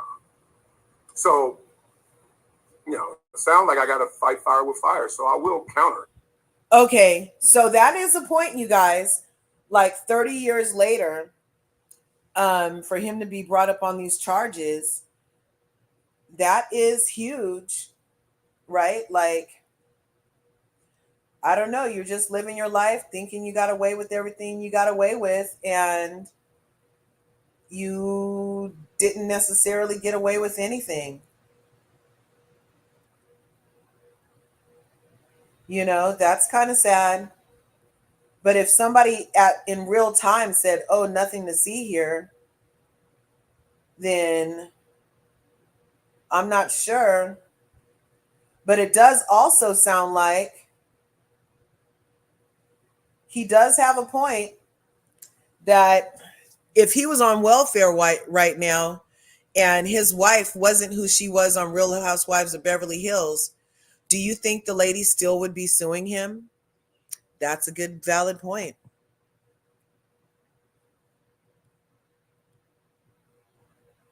Sue once I ever get sued officially, and I would counter sue for defamation because let's just say I got a good reputation, and now somebody I've lost one fan, I'm sure, if not more than one. But once again, I only count those with me, not against me. So it's interesting in this what happened that night to give you the beats, walk through it. And I'm doing this because too many people, when they get caught in this situation, they got to hide behind the lawyers. They can't say anything. You're going to wish you had a lawyer to hide behind. You probably need to shut up. I care too much about myself, my name, other people, the real, the truth, to let somebody do this to me. Pride cometh before the fall. What I expect to come is more rumors, more BS, right? You got it. I mean, once you go down the path of lying, you got to keep lying to sound like you're telling the truth. I ain't stupid. Sounds like you know what's up, though. I also know that I'm obligated to do this because I did step in it. I messed with somebody who had a boyfriend who I knew wasn't my best friend, who I knew who didn't like me. So once he caught wind of it, let's just assume that the story. Oh my God, not OJ vibes. Oh, I invited Marcellus Wiley over for the night. He spent the night. We messed around. I walked him out. I checked him out. And I never complained in that moment to the police, to the campus police, to anybody. Oink, oink, oink, oink. No one in the dorms made a complaint. Here, piggy, piggy, piggy, piggy, piggy. All this is caught on camera. Here, piggy, piggy, piggy, piggy, piggy. So, Suey, Suey. Some of this I asked for. Some of this I brought on myself. That's why, you know, you read them old books, them old holy books. Suey, Suey. Here, piggy, piggy, piggy, piggy, piggy. This is the gist of that. So I knew that the number one reason that she was accusing me of this is the number one reason anyone gets falsely accused. Shame. She felt ashamed to mess with me when she got caught. You guys, this is getting worse and worse by the second. I'm surprised Anne-Marie didn't come take his phone. And then look at this look I happen to pause it on in his eyes, you guys. I don't know. I'm probably going to mess something up and have to reset it. But look at the look in his eyes, you guys. This is the look on his face when he says that she is ashamed of because she got caught. But if it's 30 years later, who caught her and what's she ashamed of? And if she was a virgin, it still sounds like she could have had the hot pants, from what you're saying, if she is making out with you but had a boyfriend but was a virgin, I'm not sure about your formula, sir. But these eyes, you guys, let's keep going. It's Anne-Marie's husband, y'all. This Anne-Marie's dude. Are you gonna play? She didn't feel ashamed to invite me over. Maybe she did. Maybe she didn't tell her homegirl. I don't know where these grids She came didn't feel from. ashamed walking me out and checking me out. I'm not sure what these lines I on had here my are ID now. and everything was good and goodbye kisses. She only felt shame when she knew there was no future with me, which she knew from hello. I don't know. The realization was to her hurt more than the thought. And then to save face, she waits for a new act in New York state law to wait 2 days before that act expires. Okay, so Trump was on the list too, but we need him in the news. We need him all Really over. sounds like a bad They need to be harping on that. Town football hero going rogue. Sounds horrible. Yeah, I Milo. mean, just following the beats of what was alleged. Well, my God, Eric already Adams ties her up in has a lot few of charges too, huh? lies, like just Wow. untruths, strangling her own assessments, her own statements. And speaking of those same statements, we're gonna come back and talk through those because this is After liberating, the y'all, in a real slap, way. Bravo didn't bring Because Sherry I want to back. inspire Wait. people to speak their truth. Okay, just real quick segue. Ebony. So that's why Sherry, Will Smith's ex-wife, didn't come back, was because of a slap? Wait, I'm confused. What slap? Who got slapped? Nobody slapped Erica Jane. She the one that need to be slapped. Somebody needs to slap that hoe because she doesn't wear panties and was cussing out kids. Whoa, wait. Somebody didn't keep their hands to their self? A Real Housewives of Beverly Hills? Put it in the chat. When did that happen? What slap? No matter what the circumstances look like, no matter what it looks like from the outside perspective. I want the truth to be sought no matter where you have to go to find it. Yes. Blah, blah, blah. This was something that somebody, under the radar, under the ocean's floor, it felt like, kept trying to start stuff, but not really starting anything because they really didn't have anything to stand on to start. But O.J. Simpson. Yes, now we got the Cassie versus Diddy law, 2 more days of it, and we got to go through this. So coming up next on Never Shut Up, I am going to address the article that I read in New York Post. They wrote an article, so there's some quotes in there, some details in there that I want to just address. And then we're going to... Well, I'm glad we're doing this because I would love to hear what he has to say. Emma Marie should be ashamed of herself, letting her husband reply to a woman freaking thing. They needed to let this play out in court. She needs to take his freaking phone. She needs to pull the plug on his channel. This is not doing a service to him. It makes Anne-Marie look complicit, like her husband's a buffoon and a Neanderthal, knuckle-dragging narcissist.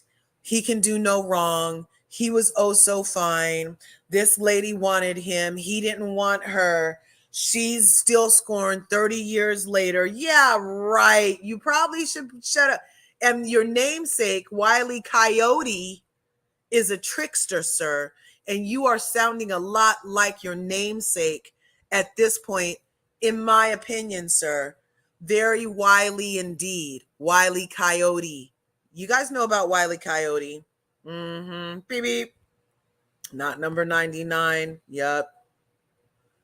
Get up out of here with that bet US, Very creepy. We're going to funk up some comments and hit you with a Wileyism. Today's Wileyism going to hit, right? He's telling on himself. Yeah, the more he talks. Rich TV. The more he talks. That's going to have a commercial, I think.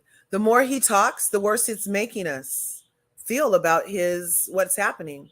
Now, I'm not sure what all these little grids are on my thing. I'm not sure what's going on. You know, I have this touch screen and There was a solar flare, and yeah. So when you were making those sounds, my dog came out from under the blanket, looked around like, what's going on?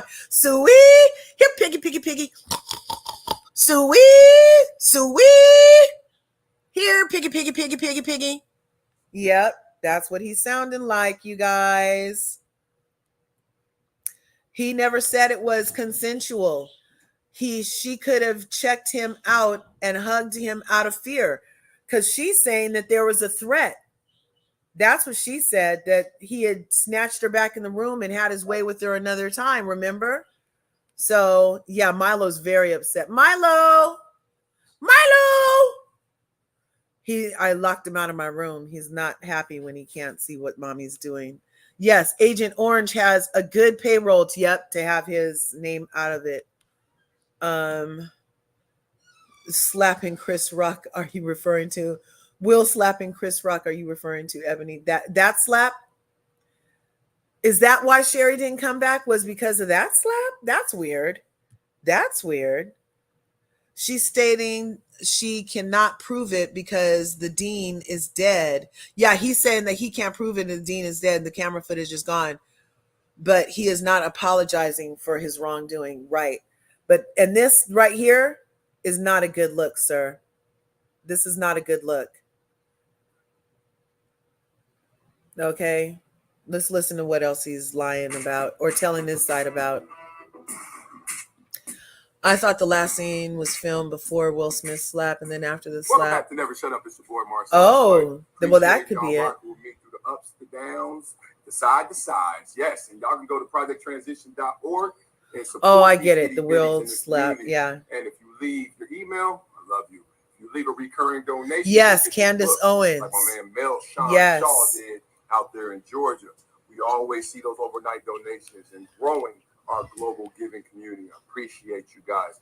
Got to protect those itty bitties from the real, from the fake, and from everything else, all of their ups and downs and mistakes. So love for you guys for supporting me. Now let's get into this report, because I read the report from the New York Post.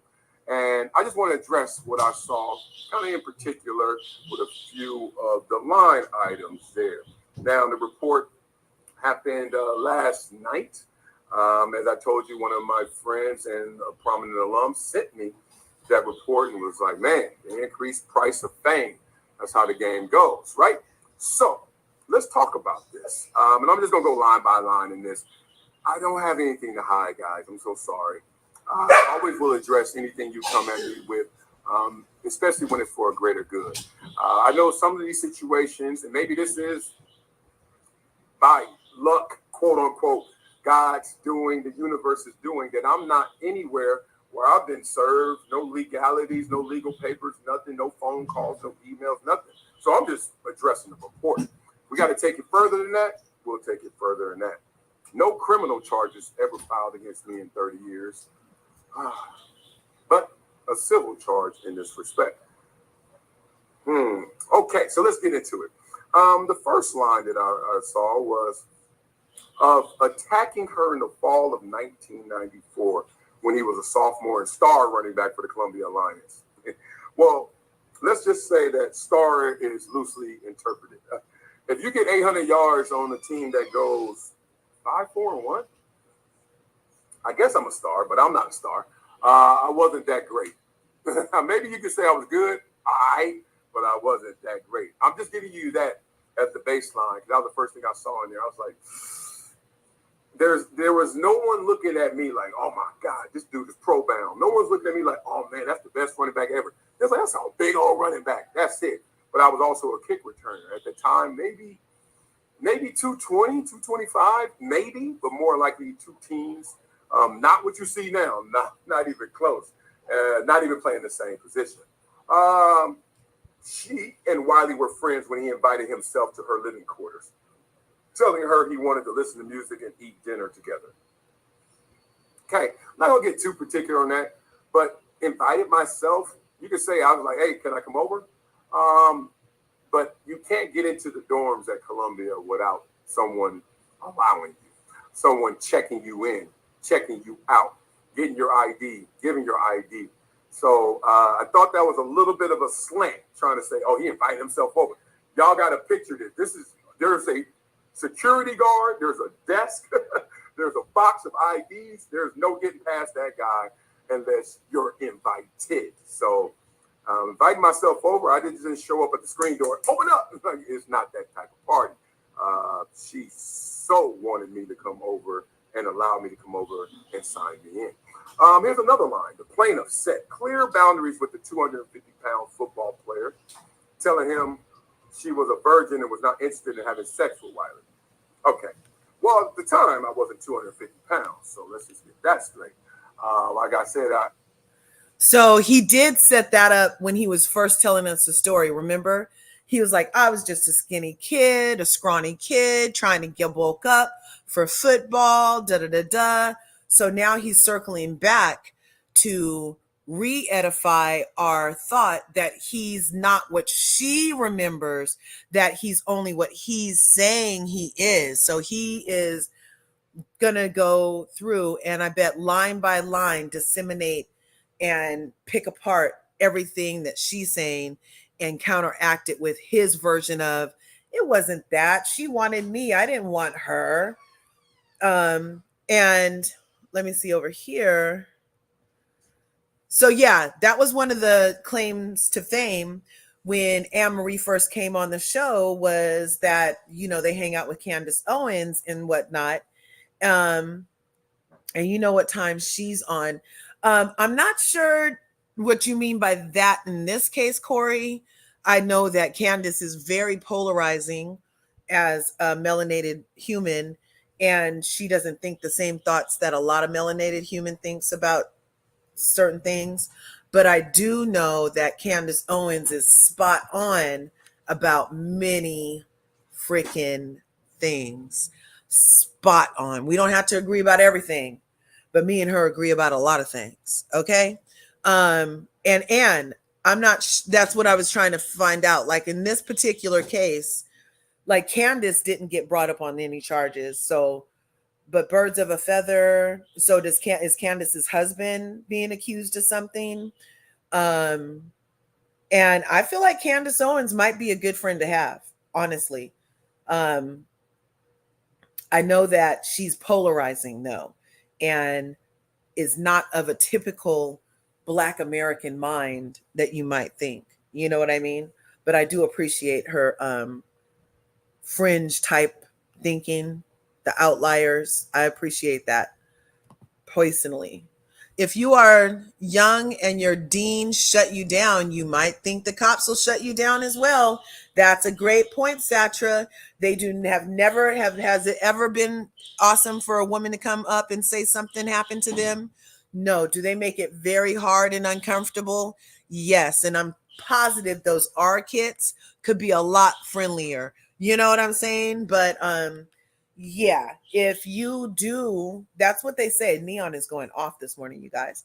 But that's what they say when you do come forward with some type of S crime, that it, you know, the powers that be can often try to chalk it up to boys will be boys. You know, you wanted it. What did you have on? Like so many things to make the woman feel like she was at fault. And so, yeah, but if a dean of a school shut you down, then of course you would think that the dean's school police would not do much for you either. I can see that happening. And she is a self-hating Black woman who doesn't mean the community any good, who has been on the payroll of white supremacists. That is the correlation, and will do anything to step and fetch. I don't know. I thought she recently, Candace, like got threatened to be fired from her job, didn't she? Because she wouldn't back down on what's happening in Israel. I could swear that somebody said something to her on her show, and they were like, well, if you want to work here anymore, da da da da da. And she's like, well, I don't care either way. And everybody was like, well, Candace, you need your own show anyway. And because she doesn't back down from a lot of stuff. I'm not sure. I'm torn on Candace. because I feel like she's so polarizing and spot on about so many things that, like, but I mean, if she likes 45, that's where I'm going to draw my line, because how can you like him? But I mean, but as far as like what he's trying to do for businesses and whatnot, I guess that's why a lot of people think he's a good one, is because for businesses, I don't know. Milo, look, first you bark to get in, then you bark to get out. See, Target, spot on. Candace said slavery was a choice and that there isn't any racism or white supremacy. Okay, well, that is something that I would not agree with Candace on, because over here that I always speak about that there is a thing called white supremacy. It is a system that's set up, and it is something that uh, greatly affects to the detriment of melanated people, and that racism is definitely akin to the white supremacist systems that go on. So, and slavery, I'm not sure where she gets choice when you're in chains being chatteled from one continent to another continent. And then if you could escape, where would you go? So I'm not sure about her whole choice on that shit, but she does say a lot of other things that I could agree with. She ain't a kinfolk, and she's not a friend to the community, no matter what you agree with her about. My correlation to her is she thinks she is white because she hangs out with the GOP. And well, Milo, are you going with husband? He's right there. Call him again. You want to go out, Milo? There he is. Go with him. Thank you. Right on, Dad. See you later, Hubs. Okay. My correlation is she thinks his white hangs out with the GOP and will get away with it. I'm not. She's a snake in the grass. 45 ain't good for none of us either. Is there a video? Is there a video where she says that, Corey? Because, I heard that Kanye said that shit and that Candace was in the room with him, maybe. I don't know. But did she say it also? Or did he get the idea from her? I'm not sure. Is there a video? Yeah, so it is something to do with Kanye West. But I thought Kanye was the one that said it. And maybe they were just being cheeky. I've not seen that about her before. Happy to learn. Looking at any Prager University, which is a white supremacist group, is not a university. Look at any Prager University, which is a white supremacist group and not a university. Well, which ones are the Prager universities? Is this Columbia School one of them that he's from? I'm not sure. Yeah, we heard Kanye say it because he just likes to say his mouth boo-boo too. Yeah, Candace's husband is Caucasian. Oh, is she pregnant? How sweet. And that was me dripping wet hoping. But at the time, I'm a kick returner, so 250-pound kick returners are kind of tough, even in the Ivy League. So that's an exaggeration. What else is an exaggeration is that she was not interested in having sex. She was actually interested. It didn't happen. But yes, she was a virgin, and it didn't happen. Simple as that. So how do you know she was interested, Lord, sir? Then it would have been, maybe she would have. Woo. Let's walk down this time. I did mess with her. I did have sex with her. Her story flips like it did. Now we're talking about forensics. Now we're talking about evidence. Now we're talking about some real stuff. But now you're gonna have evidence instead of just saying he says, he say. None of this stuff is substantiated with anything physical, anything real. Just conversation, just what she thinks, just what she says. But what I'm saying actually can be supported. Yeah, I did weigh 250. Yeah, you did sign me in and sign me out of a dorm. Yeah, I did spend the night in your dorm room. You can tell by the times and checking in, etc. And checking out. So if anybody has any real evidence, physical evidence, it's me, is him. Okay. Now, she mentions the dorms and she managed to escape and scramble to find her clothes nearly contemplating fleeing the room naked, but was verbally threatened and physically yanked back into bed by Wiley for another round of sexual assault, according to the suit. Okay, now it's starting to just sound salacious. Now it's starting to exaggerate to the fullest. These are dorm rooms. The same dorm rooms that I had 107 noise complaints in 1 week. Why? Because I was playing Dr. Dre too loud. Right? Now, I ain't have the biggest Mackie subwoofers. I didn't have that kind of stereo system. I had a stereo system that was just louder enough that people in the dorm was like, dude, I'm trying to study. This is Columbia, stop playing.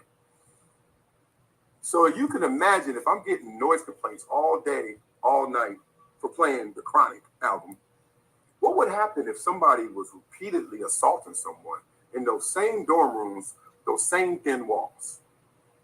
Maybe somebody would have complained. Maybe. You think? Maybe somebody would have heard. Maybe. You think? So, someone contemplates fleeing the room. Hi, Morgan. If you didn't want to have sex with me, you just said it earlier. You didn't want to have sex. For those of you just entering, this is Anne Marie Wiley's husband, the noob on Real Housewives of Beverly Hills husband. And the reason we're playing this is because on the 22nd of November, he got caught up in the New York Adult Survivors Act, and somebody from 1994 said that he R'd them a number of times in Columbia University dorm room. And because of that, there's talk that Anne Marie might get demoted or even edited out of the season because of these allegations against her husband. And I had heard that, and then we heard that he had done a response, so we're listening to his response. And so far, you guys, honestly, this is 43 minutes into his live that he had the other day. And he's been talking about this for since about 10 minutes in. So almost for 30 minutes, he's been taking us on this journey of his rendition of events, you guys. And it's lots of talking, lots of mouth salad, lots of word garbage. I mean, he's doing a lot of explaining. Like, he thinks he doesn't need a lawyer, you guys. That's kind of what it's coming off. Like, he thinks he's the smartest one in the room. He doesn't need a lawyer. He doesn't need to be quiet. He's just going to sit up here and take everything she says and say the opposite day. That's what he's on. He's on that kind of stuff. All I know is that he has a fucking daughter. If he has a daughter, then he better do the right damn thing, because the sins of the parents can get cast to the children, and he does not want none of his kids having to go through the stuff for his Carmageddon. You know what I'm saying? Like, would he really be appreciative if his daughter accused somebody and the person sat up here so flippantly and is just making it that his daughter's imagining everything she remembered? You know what I mean? It's high key rude. It's high key rude to think that we should believe you, sir, who's in a profession where all you do is use and abuse women as your playthings. The culture of what his job was for life is that you use and abuse women. But you think that you just sitting up here explaining it so nonchalantly is going to make us forget that the culture of why you're famous has everything to do with the degradation of women and the use of women's bodies for your play toys. And then you casting them off because you think that you have that right to just use and abuse people's bodies. Anyway, let's finish. I don't know what else he could say. But Anne Marie, if you on this vacation, you should have took his shit and shut him down. Not to have sex, right? what did I just read? Not interested in having sex with Wiley. How do we fast forward 2 paragraphs and get naked? I ripped all your clothes off? Oh, you didn't say that. No, you didn't say that. No, that didn't happen, of course. So you're naked with someone you're not interested in having sex with, but then you get verbally threatened and physically yanked back into the bed for more assault. In the thin-walled rooms that got me 107 noises. Ooh, Satra. You ain't never lied, and we could talk more about it when Wiley finishes lying, allegedly. Because, yes, 45 and 46 are problematic, but 46 has harmed Black American freedmen for over 40 years. 46 continues to give immigrants funds that are owed to Black Americans, freedmen. 46 denies reparations and reconstruction, etc. Thank you. That's why 46 can stay 46 in my mind. He not getting shit from me. You not talking this bitch out of her panties one more time, 46. After that shit you did in the 1994, 98, whatever year, pick a year. Y'all know what the hell I'm talking about. Sent all those Black daddies to jail. They freaking took the male out of the household. And now, yeah, for the lowest of offenses, to fuel your freaking private prisons. And now, and then we betted against our better interests by listening to your sleepy ass the first time talking about, oh, we need him to win against 45. Oh my God, if it's not him, then 45 is going to get in again. And fear-mongered everybody into voting for your sleepy Joe ass. You can't even walk and talk at the same time. You walk with other dignitaries like you pooped your freaking diaper. You need one of those walkers with the freaking green tennis balls on the front wheel so it doesn't get away from you, sir. You need to go sit fucking down. Liar, liar, pants on fire. And everybody's like, oh, he's done so much. It would have been so much worse. No, it's worse now. It's worse now. You know why it's worse? Because he promised us some shit, and he has not done nothing that he promised for the melanin humans that helped got him into the fucking office. It's a proven fact that the only reason his landslide ass won was because of the number of melanated humans that came out and voted for your ass. And then when the melanated leaders get in there in your first 100 days and you told them to hurry up and wait for their fucking bullets. Fuck you. I'm so through. I'm so through. You're not getting another thing. And then you said, so you mentioned reparations and that you was going to get a committee to talk about it for us. And the committee has not met yet, sir. The committee has not met yet. And while you're trying to figure out what a freaking melanated American is owed for building this country and being a foundational part of getting this shit off the ground, you sending all my reparations to Israel, sir. You sending all my reparations to Ukraine, sir. Ooh, I'm hot. Where's my 40 acres? Where's my motherfucking mule? Where's my reparations? Where's my reconstruction? You don't know, no. And then they always want to act like, oh, well, there's no money to possibly pay back the people that worked so hard to get this country off the ground. And while everybody sat on the porch drinking fucking lemonade. But that's a whole other thing. Let me get back on why we're talking about this. But Satra, we can have a whole other live about this any fucking time. It's my pleasure. My pleasure to go in on 46 as much as I go in on 45. Fuck him. Ooh.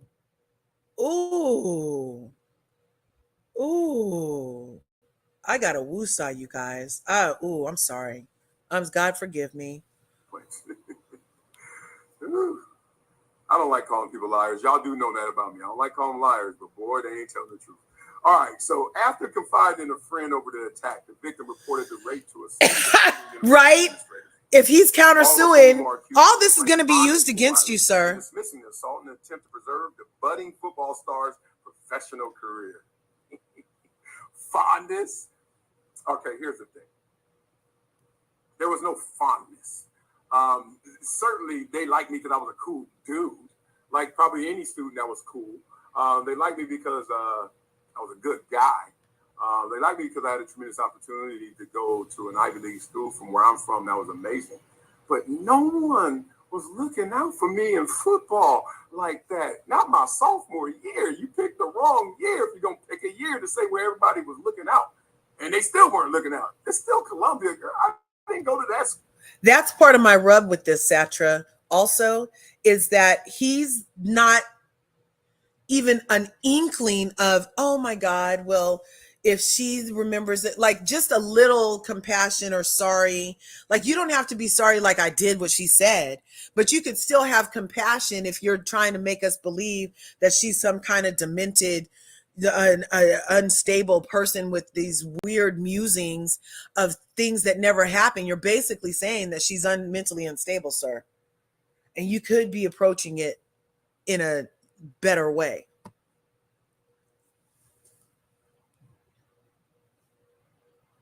School? This ain't Power 5. This is Powerless 5, Powerless 8. This is ancient 8 Ivy League. Look, I say it with levity, but I'm being real. It wasn't that kind of party. They were not looking out for me as a kick returner and a running back with 800 yards. And if they were, listen, you know me, I love to strangle someone with the truth of their own lives. You said also they suspended me and I was on probation. What happened to the fondness? You ain't taking care of me there? What? I'm out of school because they're fond of me? No, I'm out of school because I don't have $40,000 to pay for that 5th year. And I'm glad I don't, because then I can actually buy myself some time, red shirt, come back bigger, faster, stronger, which I did, and then become an NFL prospect, which didn't happen for another 2 years. Because I still was small, undersized, in the wrong position. I didn't become a defensive end until my senior year. Going into my senior year is the first time I played DN. So this story is just, whew. Y'all wonder why I'm really doing this video. Because you're like, damn, why are you just going? yeah, just play this in the court if we have to go. They will, sir. This is silly. This will be played in the court, sir. So here's another line I saw in there. Rather than being expelled, Wiley was placed on academic probation in order to complete the spring semester from his home in LA. You think Columbia would take a civil, because this is no criminal, you never call the police or even campus police. You think they would take a discipline matter and morph it into an academic matter? That's what my transcripts, my grades, my resume, how could they justify it? You're on academic probation. Why? Because some girl says you messed with her and her boyfriend found out. That's not how big business works. That's not how Columbia works. That's not how it went down. Hilarious. They would never rig my whole resume profile for that. They would discipline me, and they have disciplined people before. Truth of the matter, once again, is Marcellus looked at it as an advantageous situation. Where I could have another year, red shirt, like they did at the big schools, and also not have to pay $40,000 that I didn't have so I can graduate Columbia. Simple as that. Columbia, you got to have 15 and a half credits per semester. I had 13 my first semester, or 12 my first semester, 13. By my third semester, I was like at 13, 14. I was like, man, I'm about a semester behind. I can catch up, no problem. And then we start having conversations about, hey, you are undersized. Hey, you could go home. And I didn't want to fully, like anything. Like I didn't want to transfer high schools, what I did. And I didn't want to go from Westchester to St. Monica fully. But you start weighing the pros and cons. And the pros were I would get another year to grow into my body. My mom was 6'1", 250. Here I am at Columbia as a sophomore. I'm 6'2", 6'3", 220. My mama bigger than me. My coach used to clown me. Like, dog, We gonna be bigger than your mama. But this is insane. Just taking you guys through this process. Okay. Here's another one I saw. A couple more lines.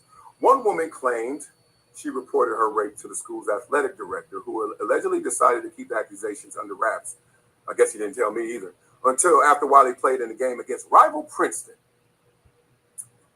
If anything I've told you guys up to this point should tell you this is BS, this should. Columbia's rival is Princeton in football? Come on, man. People used to clown us all the time saying we had no rivalries. We had no rival. And now, my rivalry is Princeton. And wait till after that big Princeton game, and then we'll say something. What year is this? When we were 5-4-1, the big Princeton game? What, when we were 8-2? I never won the Ivy League. It was never something mattering about the Princeton game. Ugh. Okay, here's another. This is so bizarre. Now, we really have this kind of public discourse. I told you, Never Shut Up was a show where we're going to talk about any and everything, and I want to. He was allegedly nominated for a score of alumni awards in the years after his graduation. True, I was. And I won them, several of which were diverted by the plaintiff. Not to my knowledge, not several. I know of one, only one, who was working for Columbia as the associate director of the University Center for the Core Curriculum. The school reportedly relented to her objections over fear of negative press. That is not true. This is what happened. There weren't multiple to my knowledge. Now, there could have been multiple and they never brought it to my knowledge. You can't hold me accountable for those. I'm going to tell you about the one that I knew of. There was one account. There was one award. And it was the biggest award, the John Jay Award. I get a call one day, I don't know when this was, mid-2000s. Hey, Marcellus, you've been nominated for the John. You guys, isn't it interesting how he knows everything and remembers everything except for this one thing I'm not too sure of? He keeps saying that, oh, I remember everything. Like, he knows everything that she's saying is exactly a lie, and he remembers it exactly as it really happened, and he knows all of these details and what's this, that, the other. But then just now he's like, oh, but I don't remember that, but this. You guys, here, let's see. 45. Here. They'll be playing this in court just like this. On the big Princeton game, when we were 8-2, I never won the Ivy League. It was never something mattering about the Princeton game. Ugh. He's weird. Okay, here's another one. And I wish we could really have this kind of public discourse. I told you, Never Shut Up was a show where we're going to talk about any and everything, and I want to. He was allegedly nominated for a score of alumni awards in the years after his graduation. True, I was, and I won them, several of which were diverted by the plaintiff. Not to my knowledge, not several. I know of one, only one, who was working for Columbia as the associate director of the University Center for the Core Curriculum. The school reportedly relented to her objections over fear of negative press. That is not true.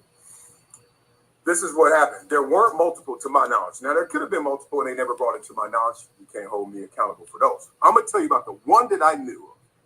There was one account. There was one award. And it was the biggest award. He's all over the place. I get a call one day. I don't know when this was. Let me do this real quick, you guys. Hey, Marcellus, can you still hear it? For the John Jay Award. Can't lie to you guys. Didn't know exactly the level of prestige this honor was. Did my homework. Did my research. We can still hear it, right? I got the biggest award that you can get at Columbia and the Ivy League. I was like, oh. A few weeks or days go by, then I get another call. Marcellus, it's been brought to our attention that there's someone's complaining about you winning an award. Immediately, I knew where to go because it was the same person under the ocean floor trying to cause some problems. So he immediately knew, you guys. I told him immediately. Why was this girl joning for you so hard if nothing ever happened, sir? How did you immediately knew that it was the ocean under the floor, sir, unless you knew that there was a reason for an ocean to be under your floor, sir? How did one interaction with her make her so hog wild crazy and you didn't even give her the D, sir? Sir, are you following your own logic, sir? So you're basically saying that you had a friend and you went to his girl's house knowing that he doesn't like you, almost smashed his girl, but nothing happened. but she liked whatever you did so much that she kissed you the next day when you were getting your ID. And then you never called her back, even though she begged you to call her back. It was 2 weeks before you did anything. And then around the same 2 weeks that you didn't call her back, then all of a sudden there's some rumblings start happening under the ocean for the first time under your floor. And now it's 34 years later, and you immediately already knew that this was the same ocean under your floor, even though nothing happened. It's very interesting to me. It's very interesting. I don't need the award. One, I didn't even know what the award was until I had to look it up and listen to people, and people told me. I don't even think Google was out at the time, so I was just like, yo, what's the John Taylor Award? People tell me. They gave me the spiel, but at the same time, I didn't know of the magnitude of that award. Found out, if I have to find out that this is huge, do I really need it in my core? It would have been nice, but when somebody is trying to just, I was like, I don't want it. They were like, why? I was like, because if they're going to cause protests and then drag you guys into a situation, frankly, you guys are not a part of. I knew she had a boyfriend. I always go back to that point. And look, I don't deserve any problems because of that. But I did know. What's good, Sebastian? Can you hear me? Yes, I can hear you. This is Happy Sunday. This is Anne Marie Wiley's husband from Real Housewives of Beverly Hills. The reason we're talking about this is because she was arguing at Sutton this week, and we should have known something was about to happen to her, because Sutton and Mary from Mary Cosby, whenever somebody messes with either of them two, something happens. So they should just leave. Hey, Jesus is coming. So what had happened was, she is married to old dude. Old dude went to Columbia University in 1994. In New York, they just went and opened up that Adult Survivor Act, and you have till the midnight on Sunday to get your order It in. was November 24th. Okay. So on November 22nd, he got dragged into it.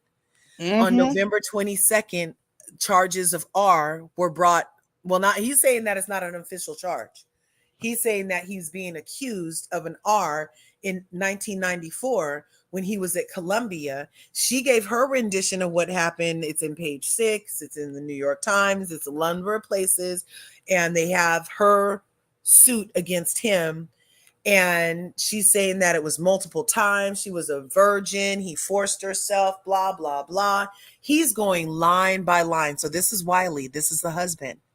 My thing is, I heard part of it. My thing is there any correlation to how they have met or anything? Like he's admitting, you missed it. Since 10 minutes in on this video, he's admitted that he knew her. He admitted that he gave her a ride before. He admitted that he had some food and went to her room. He admitted that they made out. He admitted that she was naked, but he didn't rip the clothes off.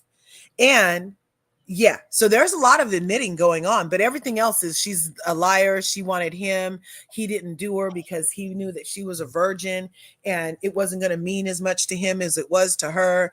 And yeah, so he's trying to explain all this stuff away. But the reason we're talking about it is because they're threatening to make Anne Marie, they're threatening to make Anne Marie a freaking demote her. Because of this R allegation. She's already a housewife. The season was already filmed and everything. They remember Sherry, Will Smith's ex-wife. We didn't see her no more after a certain episode. She just was like, didn't say nothing. She didn't show up at the reunion. Remember? So I'm wondering, they're saying that she wasn't a housewife. Anne Marie's a housewife. They might demote her to a friend of, or they might take her off the show altogether because of these allegations.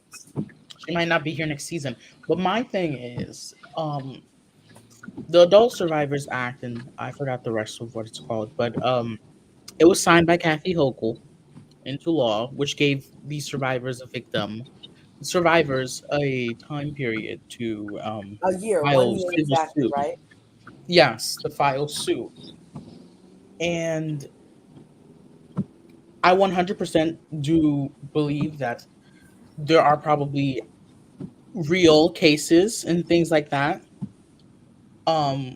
on this Marcellus Wiley thing, I don't know him that much. I really don't know him that much. I don't know nothing about him really.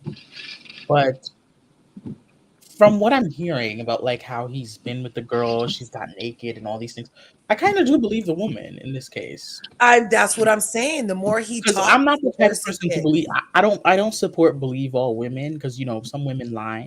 Right. But obviously, ever since the Emmett Till thing is a great example of why you should not believe all women. Um, Hello. That's a perfect example. so some women are capable of lying, but in this case, he's saying these things, and I feel like there is some credibility to what the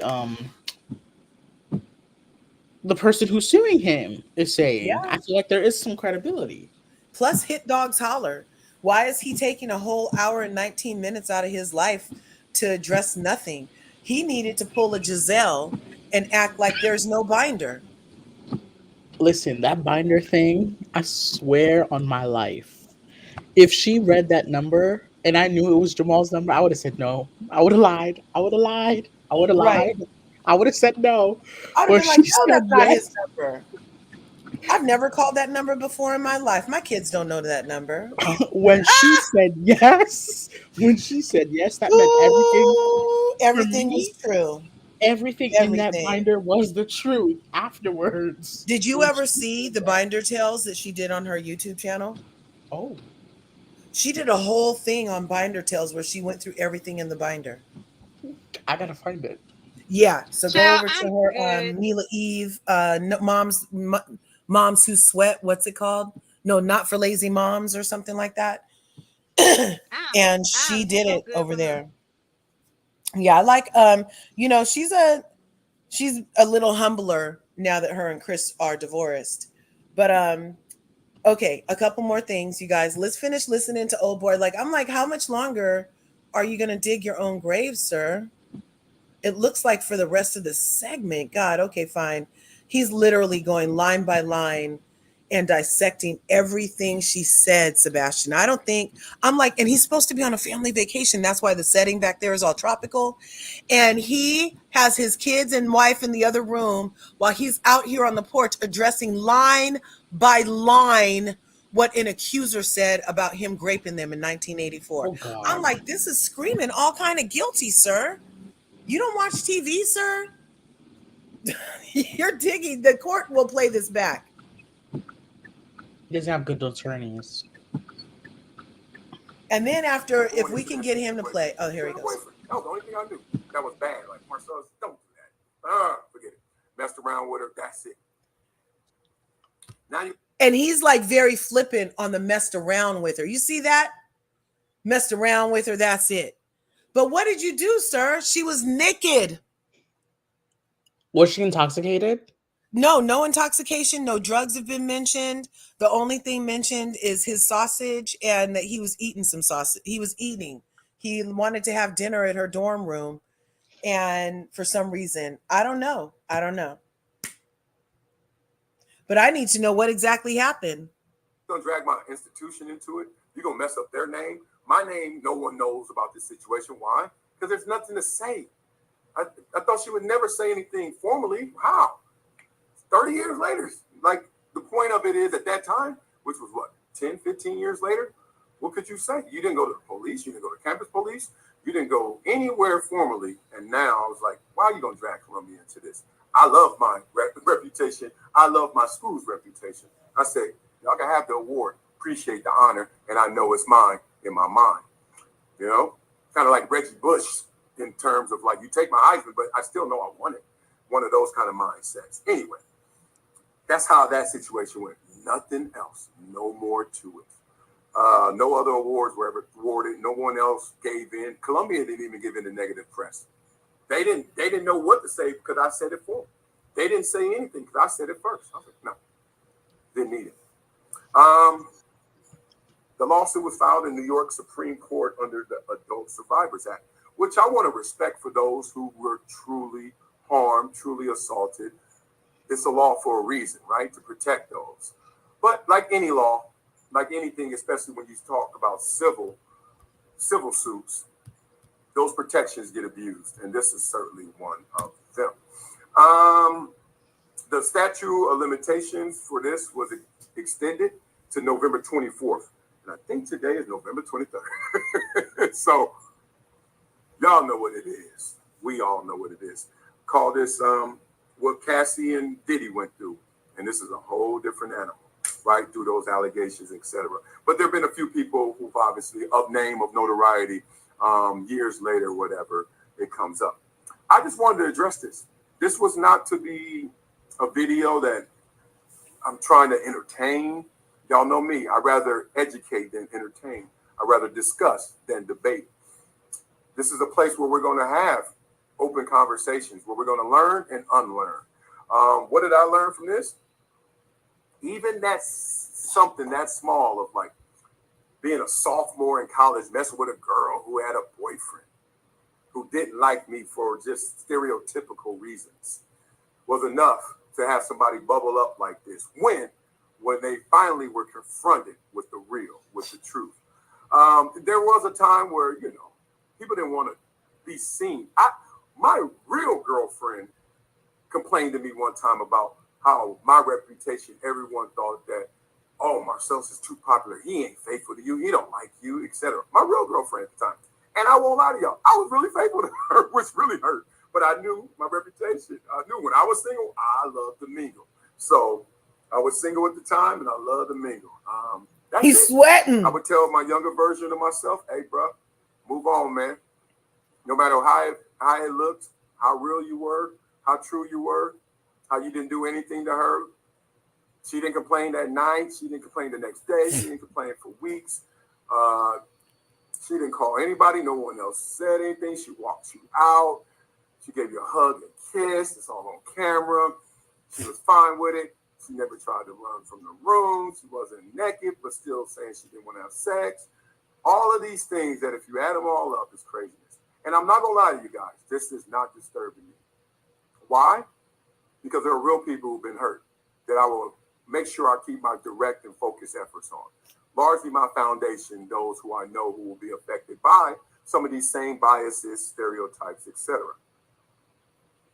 Make sure that they stay protected, because the only thing that made this have any legs in her mind is that she could sell it based on those stereotypes and those biases.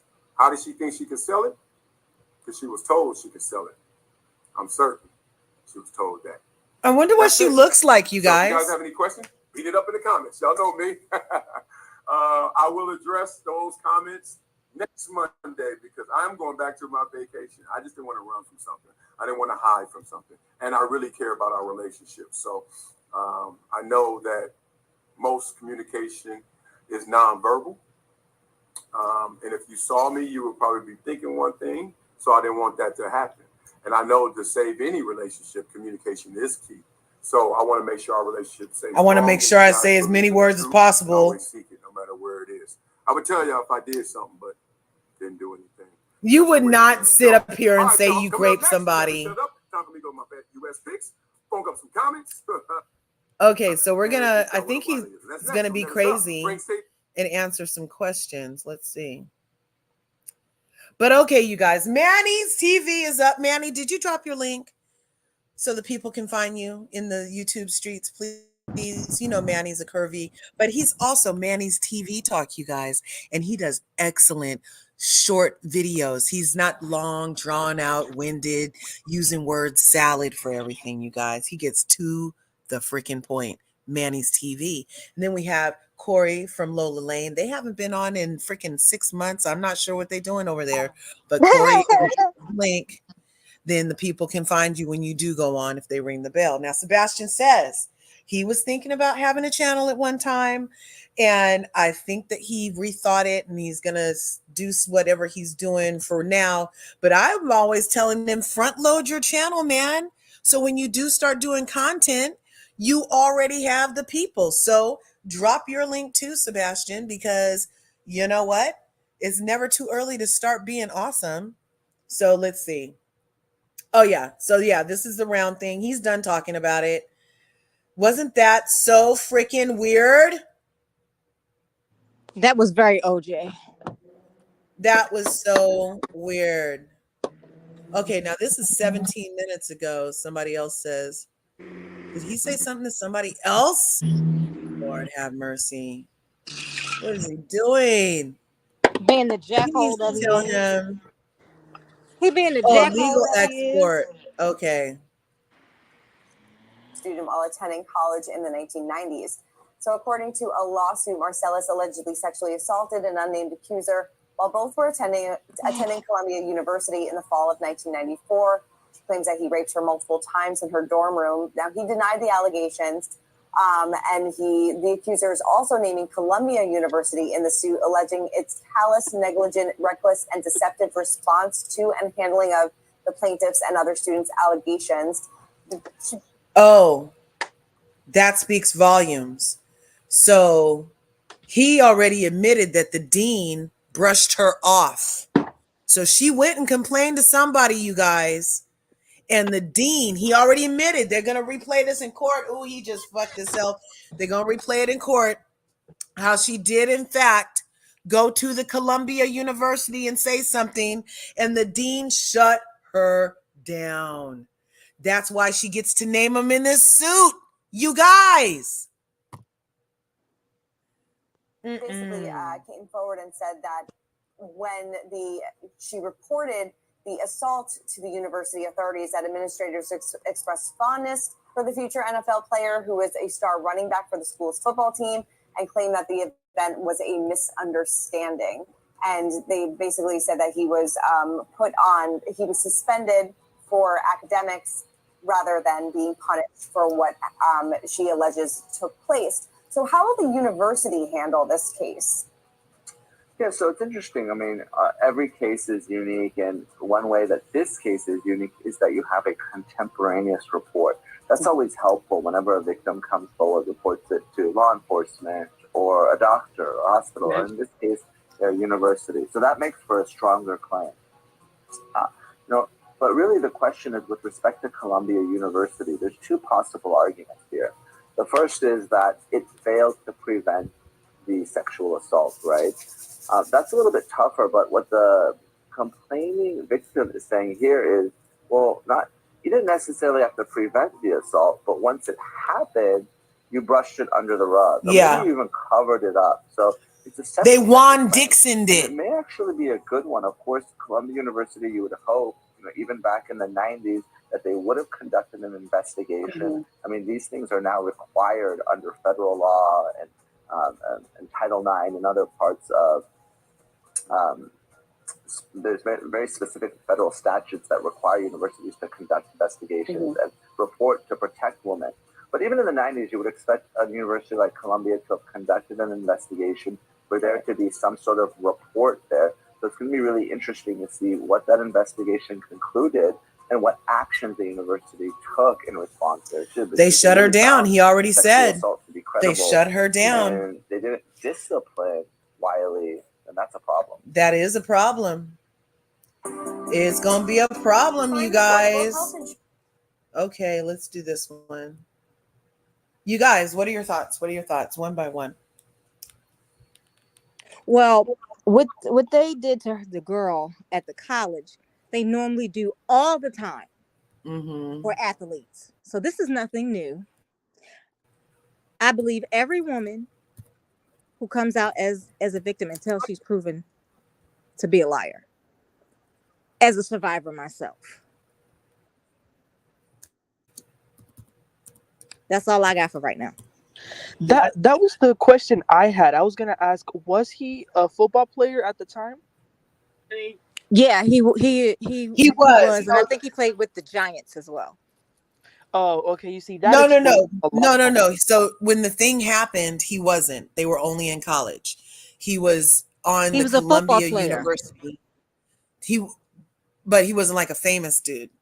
No, but he was still on the football team, and they make special allowances for athletes like that bring the school billions of dollars. That was gonna be my point too, Corey, because a lot of these athletes in college, they sort of feel like they're owed sex by all the girls and stuff. Yeah. Like, really think about consent and stuff like that. And you would be surprised. Listen, I love football, but not to the point where I'm going to cover up a player for what he did, but these universities will do whatever it takes to protect their players. Even like if they're failing, they're not meeting that 2.0 GPA, they'll make ways around that. Like they seriously will cover it up. So I don't know. I mean, something my gut is telling me that he did it.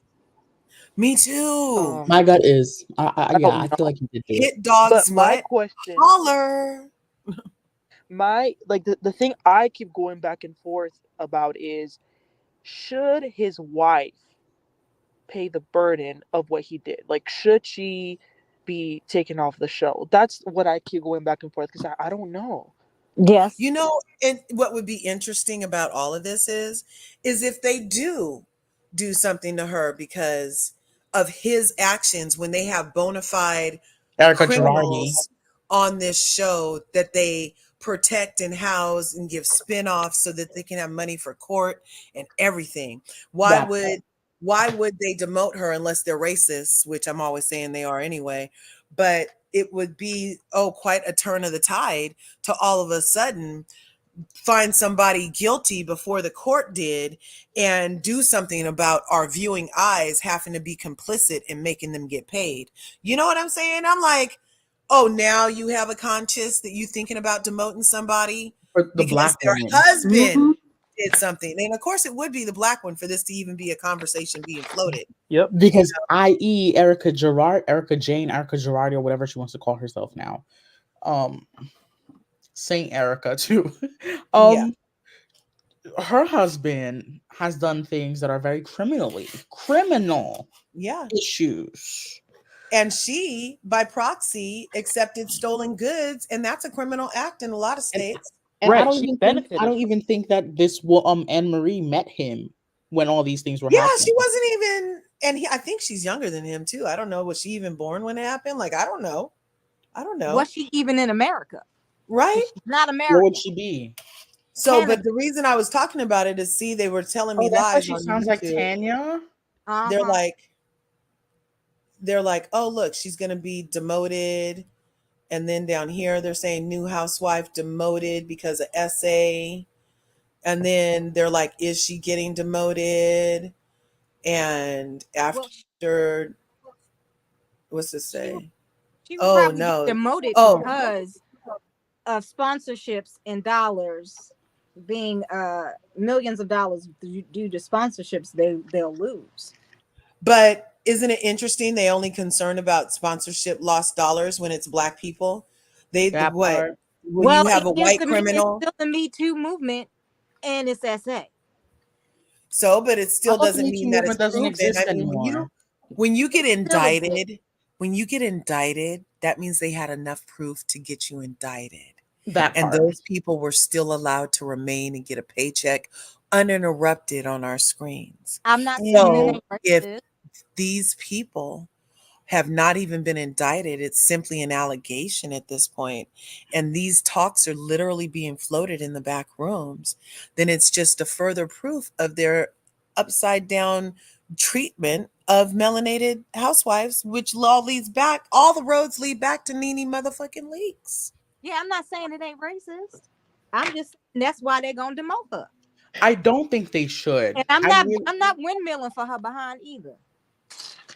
I don't think they should demote her, in my opinion. They If they better can not. keep if they can keep Erica Jane, if they can keep Erica, if they can keep Erica, if they And kept Jen Shaw Jen Shaw, and the Chrisleys. and Teresa, even though she went to jail and did her time and came Teresa, back. the Chrisleys though had a whole show until they got into jail. They pretty much had a freaking show. But you know what? I don't think they will promote Dollar. her because they put out the after show on YouTube and she's on there. Yeah, by All herself. they have to do Ain't is nobody edit her sitting out. next to her. Yeah, she's by her. Where's Waldo? Sherry Smith. We did never see her no more, you guys. Oh, Sheree Zampino. Oh, That's Cherie Yeah, Zampino. scene with Will her. Smith after the slap. That's why. And even that, all he did was slap somebody. He didn't steal from burn victims.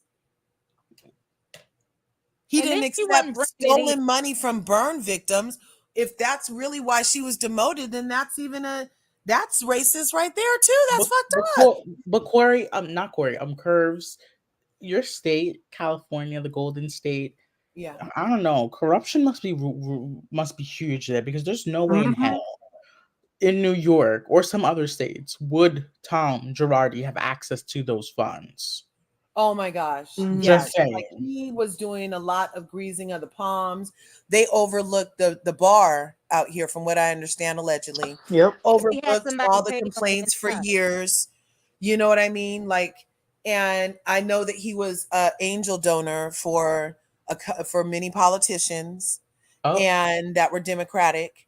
And yeah, so he was up to his elbows in making sure people got what they needed, and so he went under the radar because of those lucrative relationships. And I think the reason why he was debarred and brought to justice was because the person he was greasing at the bar, allegedly, in my opinion, got caught by the LA Times article and was voiced it out. And that's how they found out he had judges and everything else on his payroll. So that LA Times article did a lot of damage. The one that Erica left the day before the article.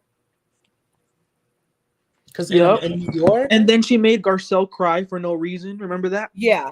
Garcelle. Erica and that still Dorito makes me just so mad to love this day. picking on Why the hell Garcelle. you gonna bend the knee to Cersei? Leave Garcelle alone. I don't like that y'all drag her. I don't like her bending the knee. I love Garcelle. I love her, Garcelle. but Me I too. need her to have a backbone. She did what she had to do. Give her a break. Ain't no way I'm kissing no white woman's ring. F that. I don't need a job that bad. I finally found the thing too. Let me see. Where's Carmella? Well, she secured her bag, and now she's one of Bravo's top housewives. If her SpongeBob square ass don't get herself together, she gonna be without a job. Oh, is it doing this again? Yes, it is. And learn how to snatch her box. Did y'all hear Leave about Garcelle alone. why they saying the I don't care about my oppressors, the Garcelle. slave masters, the slave abusers, the slave leaders, why they started saying good morning? It is to my understanding they started saying good morning because when black folks got their children kidnapped, killed, or husband killed, or wife killed, they cried all night. Men and women just cried all night. And when they would wake up, the slave master asked them, did they have a good morning? Insulted them and said, have enough mourning for the loss. So again, this is why we try to change and shift the stuff that they have given us, because everything has been a mockery. You understand? To disconnect us from Christ and love. I don't agree That with was that. where I got Did y'all hear about why? Hers is still playing. So when I started my video earlier, for those of you who just came in, that was one of the first things I was telling you guys, because it was like 7:15 in the morning when I started. And so I was saying Grand Rising. And then I was telling you guys that part of why I've been saying Grand Rising, just not only does it feel better, but then I saw this lady say this and I was like, that's why it felt so horrible. If this is the true rendition of where that came from. I don't think so, because in indigenous languages, they still have that version in indigenous languages. And it's good morning. So in Colombia, they say good morning too. Buenos dias. Buenos dias. That's good day. That's not morning. No, it's good morning, because that's when the day starts. But it's dias, meaning Oh, that's true. Translate today. It's day, but like there's a difference between translating and interpreting. We say that's No, an Sebastian. interpretation. I got an A in Spanish. That's an interpretation. The meaning is good morning. So dias isn't day, it's morning. Daytime, like Day, the sun morning, is up, it's so still it starts same thing. day. That's what happens. Day, because the sun's up. That doesn't, you don't tell somebody have a good day that way. You say buenos dias, it's a greeting. Exactly. And if you want to tell them have a good, like I guess you use Buenos Tardes or something. Uh-huh. Am I right or am I Well, wrong? I'm sticking with Grand Rising Yeah, you're right. because the morning is I used to be fluent. I didn't have anybody to practice with, so I lost it. If you're So if you are Buenos truly dias fluent, you would is never good lose it. But morning. okay. Buenos dias. Did you hear what I said? Morning. Did you hear what I said, Corey? What'd you say? I said if she was truly You fluent, she guys would have there? never lost it. Yes, I'm here. Yeah, what'd you say? I said if Corey was truly fluent, she would have never lost it.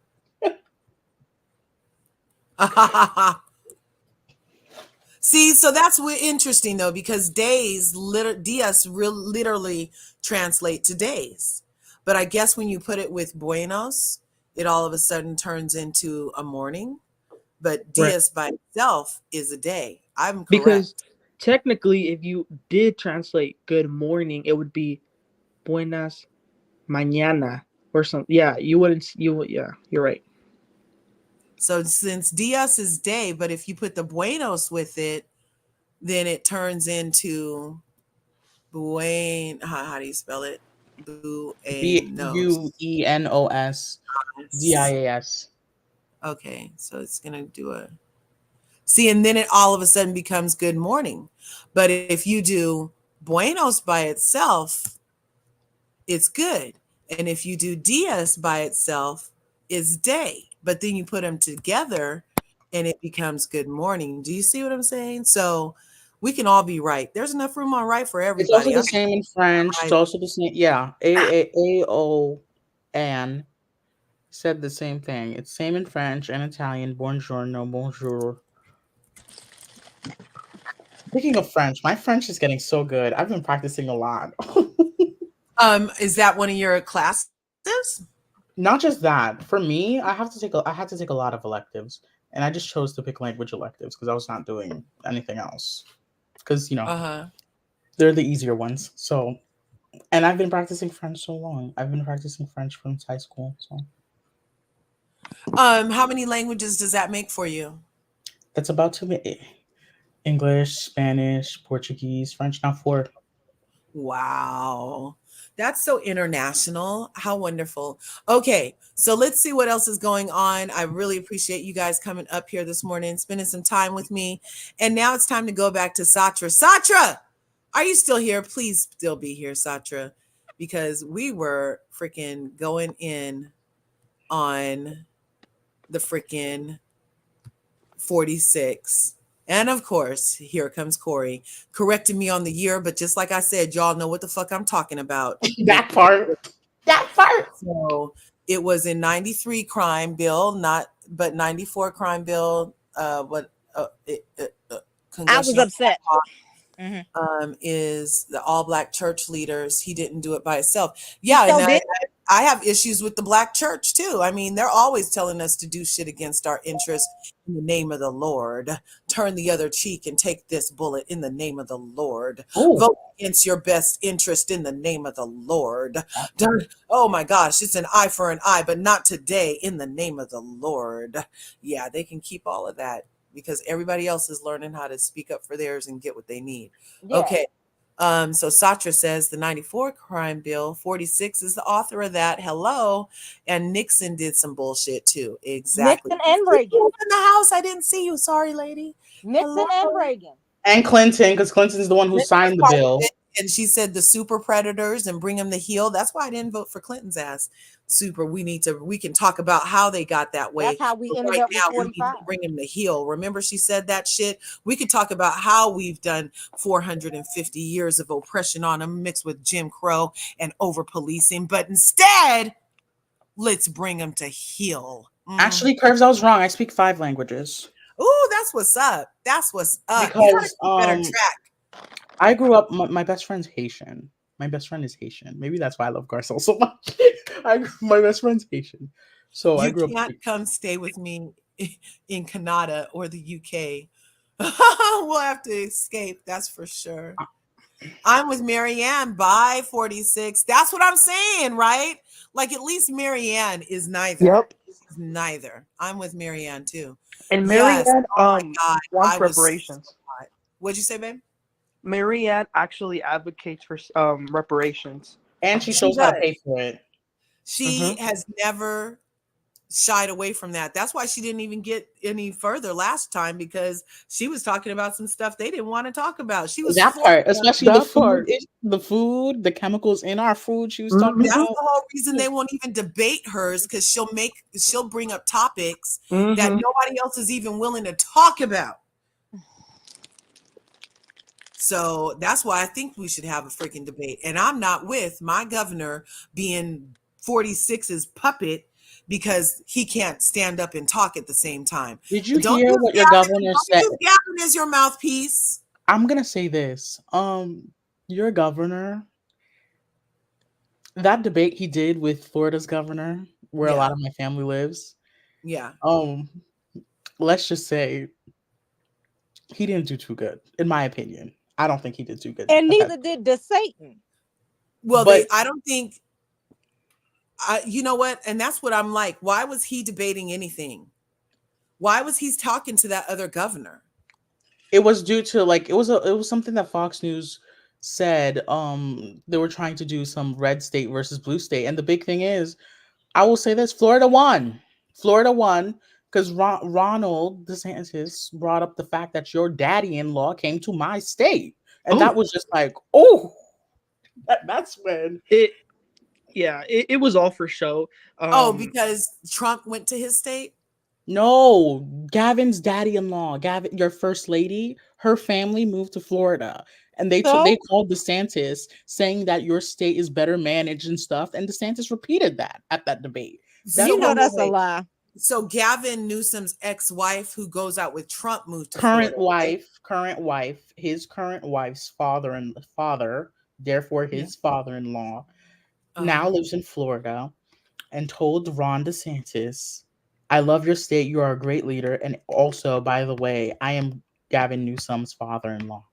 There are a-holes in every family. You And can't he repeated that judge at the debate the You stage. can't pick who you're related to. you can't judge the debate winning on an a-hole. Okay? You No, just that's can't. not the other thing. And the other thing is a lot of people are leaving California. That's a fact. Yeah, we are way overtaxed out here. I know we're overtaxed, but That's we why they also, leaving. It ain't nothing else but yeah, it's the just the property tax is taxing. too damn high. We have excellent everything else, way better than freaking Florida ever could. But we're not run ruckshaw. It's not the wild, wild west. It's the wild, wild east. Fucking with And they're Florida. they're not trying to indoctrinate their children either. I'm Yeah, not sure With about that. PragerU and their racist white supremacist Yeah, that's ideals what in I the was schools. saying. And what we have to be mindful when we say immigrants funds are given to Ukraine and Israel and buying more guns, right? We have to, right? Because that's my reparations money.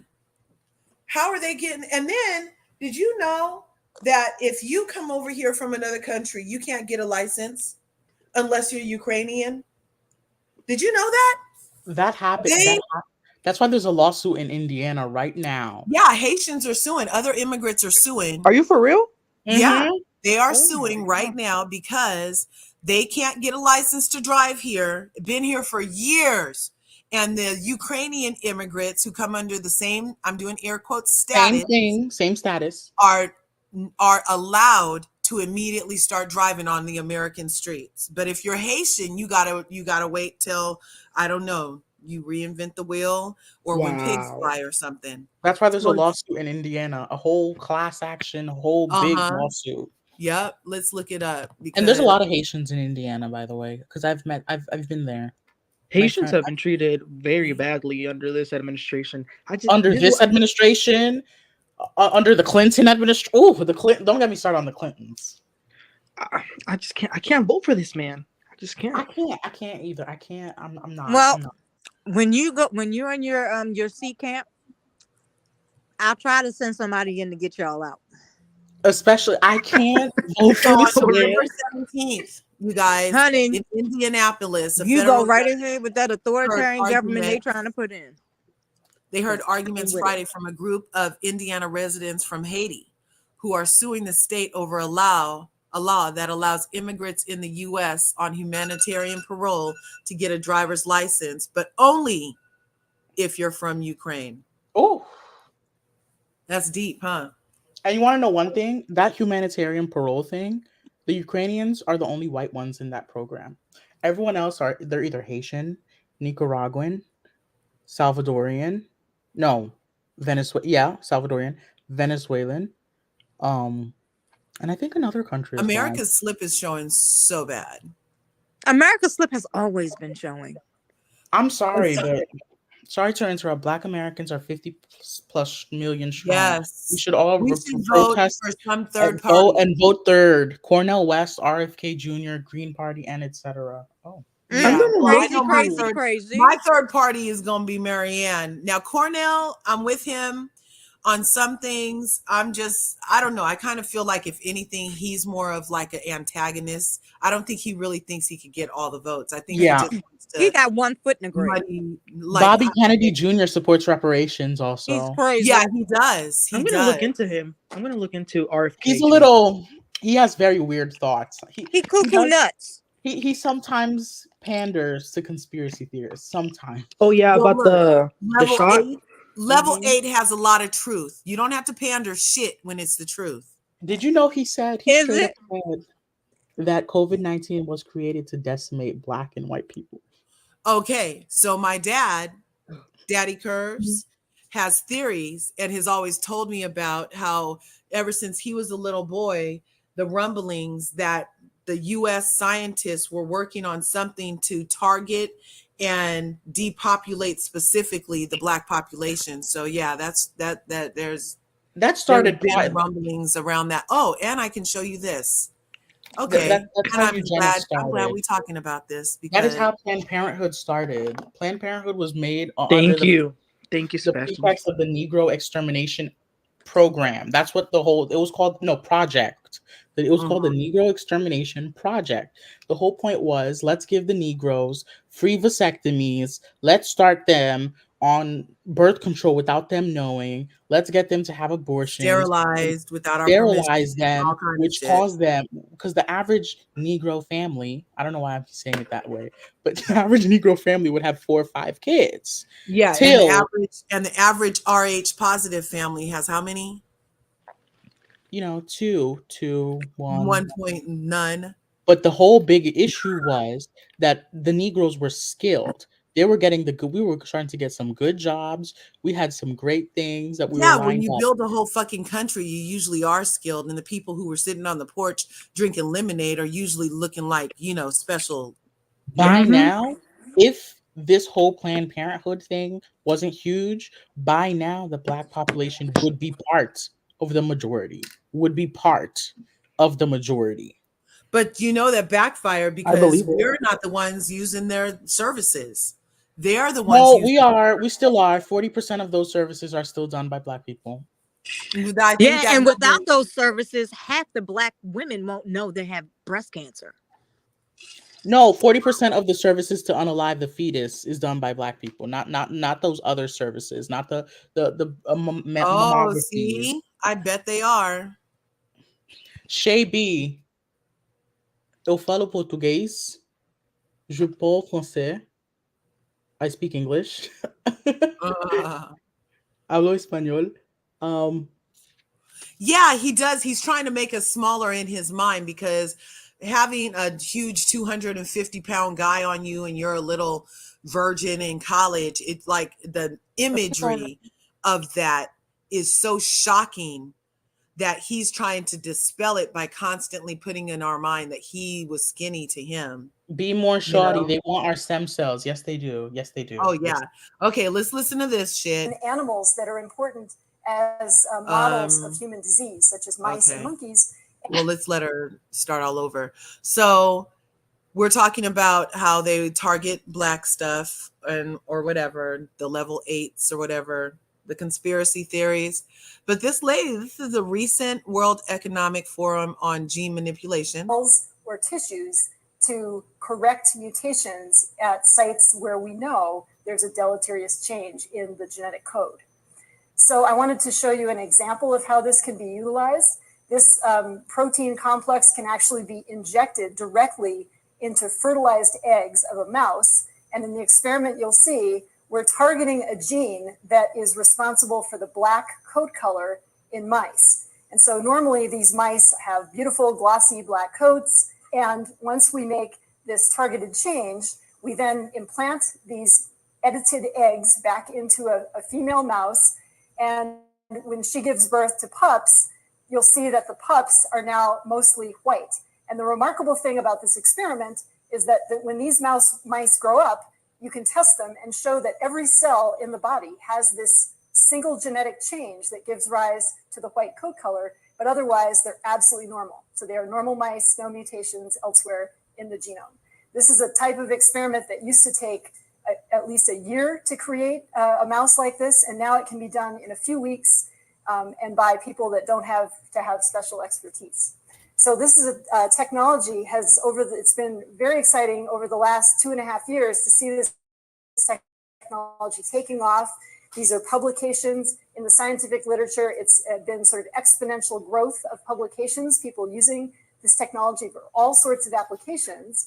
And so some of these include making changes, targeted genetic changes in plants, in fungi, in animals that are important agriculturally, in animals that are important to us as pets, and also in thinking about human health, also to do things like make changes in stem cells, which are cells that can give rise to new organs. Also to make changes in animals that are important as models of human disease, such as mice and monkeys.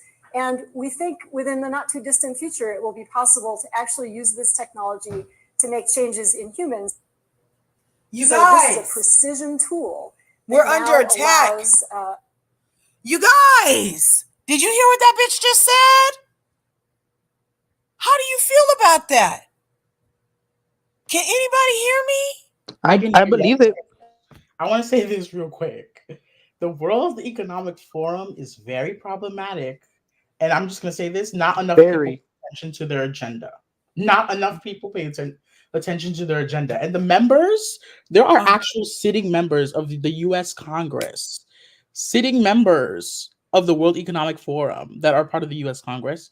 There are sitting members of, there are some board members of certain big companies that also are But part we of didn't hear, I started a little late. I heard everything. What they are using to implement this specific mutation. Welcome to level 8. To take this protein RNA complex RNA and introduce it into RNA. What was your guys' vid shop chock full of? What was that? The vid vaccine stuff, right? Wasn't that chock full of your guys? What's it called? RNA, huh? Oh my God! You think they're setting something up? I never took it. Cells or tissues to correct mutations at sites where we know. And then this bitch literally calling the color black a mutation when I thought it was the blonde blue is the mutation. Interesting. We're going to listen to this one more time because it's unfreaking believable. I want to see the comments. Sitting here telling us that they're gonna undo the mutation of blackness to whitewash everything. We're all about to be white. There's a deleterious change in the genetic code. So I wanted to show you an example of how this can be utilized. This protein complex can actually be injected directly into fertilized eggs of a mouse. And in the experiment, you'll see we're targeting a gene that is responsible for the black coat color in mice. And so normally these mice have beautiful glossy black coats. And once we make this targeted change. Is melanin still responsible for the black on fur? Is that considered a pigment still when it's black on your fur? Or is the pigment only related to black in your skin? Does anybody know? Do I have any geniuses in the house? Because they're making it sound like, oh, it's just attacking the fur. Therefore, there's nothing to see here. Maybe it's not melanin that they were really going to be attacking. But I think their ultimate attack is on the melanin that causes the black. Isn't it still a form of melanin that causes that darkness? I'm not sure. We then Yes, it is. Yes, it is. So what happens is that your melanin is the pigment. So it's also in your skin, hair. Some people have it in their nails too. That's why you notice some people have naturally darker nails. Right. And what's it called? What is that disease? I forgot what it's called when like you start getting white hair. Alopecia, No, not alopecia. vertigo, Vitiligo. Vitiligo. Some people get vitiligo, even not vitiligo, albinism. That's what I mean. Albinism is what, it's not a disease, it's a condition. Albinism also affects your hair as well because the melanin is not present in your hair yeah, as well, the and that's why melanin is gone. Okay. albinos technically have, that's why they have blonde hair. Right.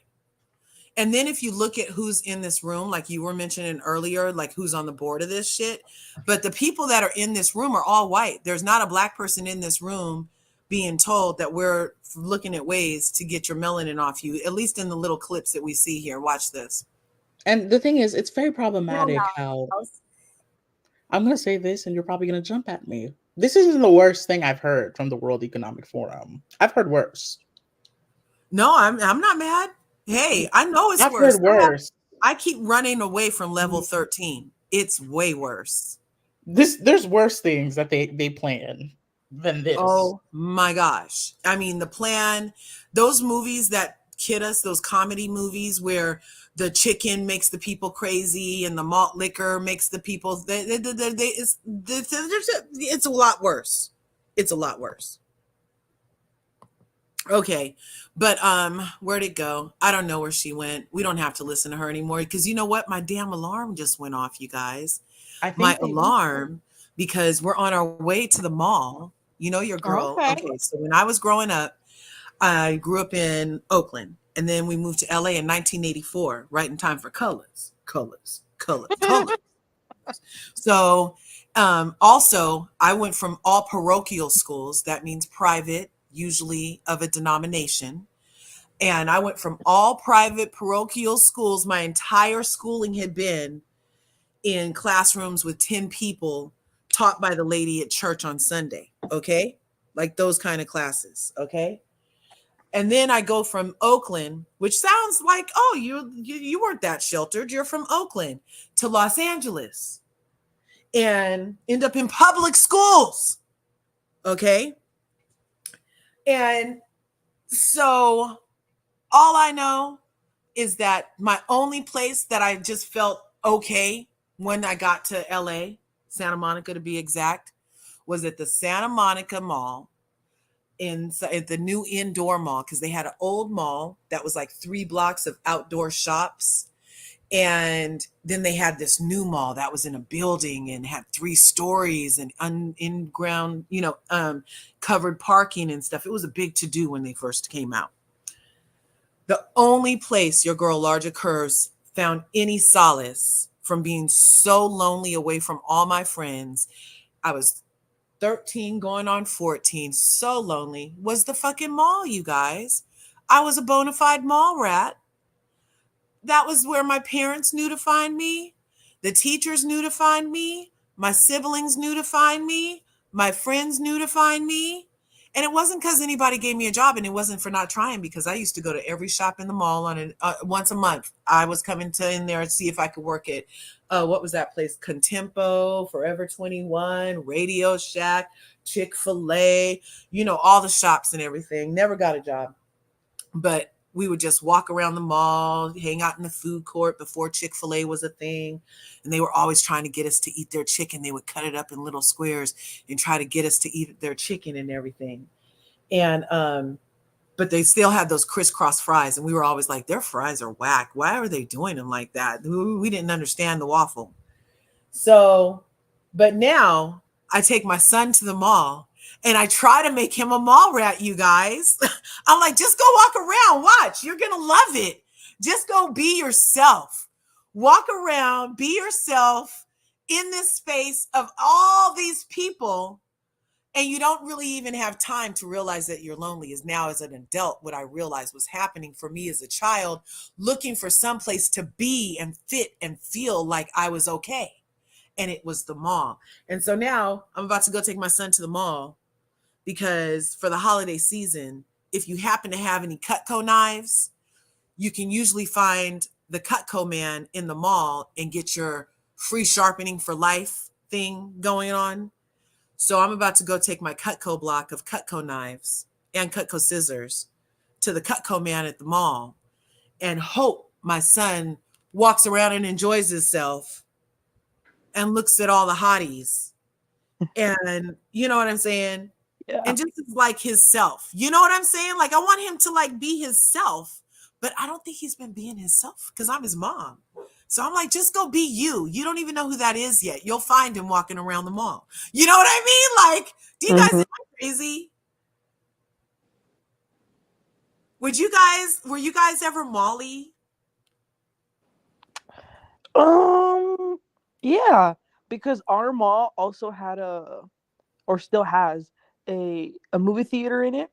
Uh-huh. So we would always go to the movies and walk around Yeah. the mall before the movie started, go to the food court. Yeah, I love a good mall.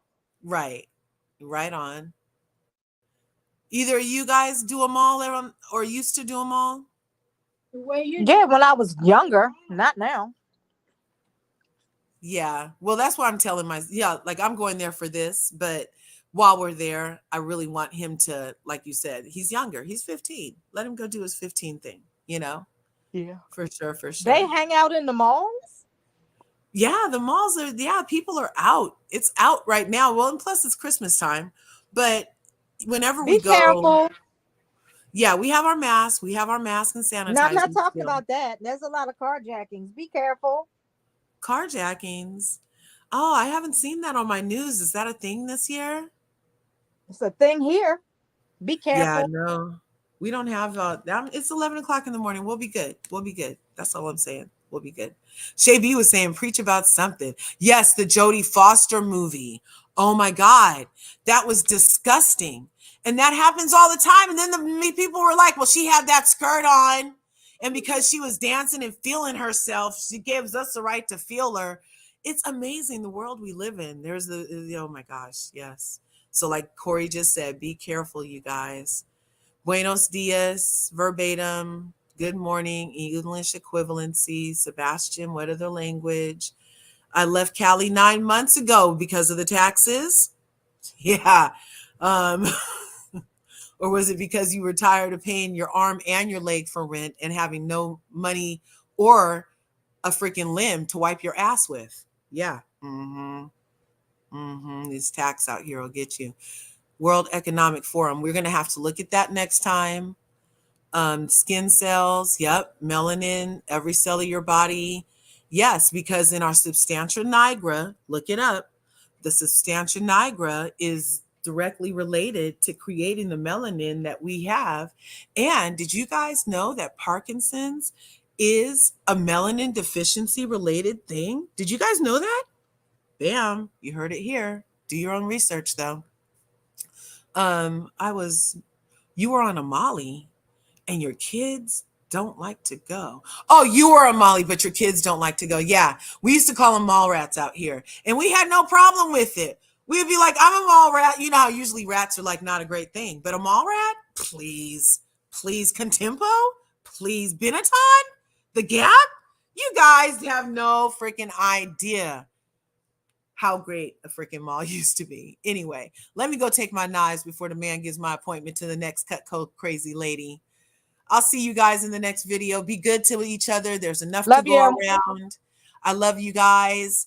And have a great day. Have a great day. See you later. Smash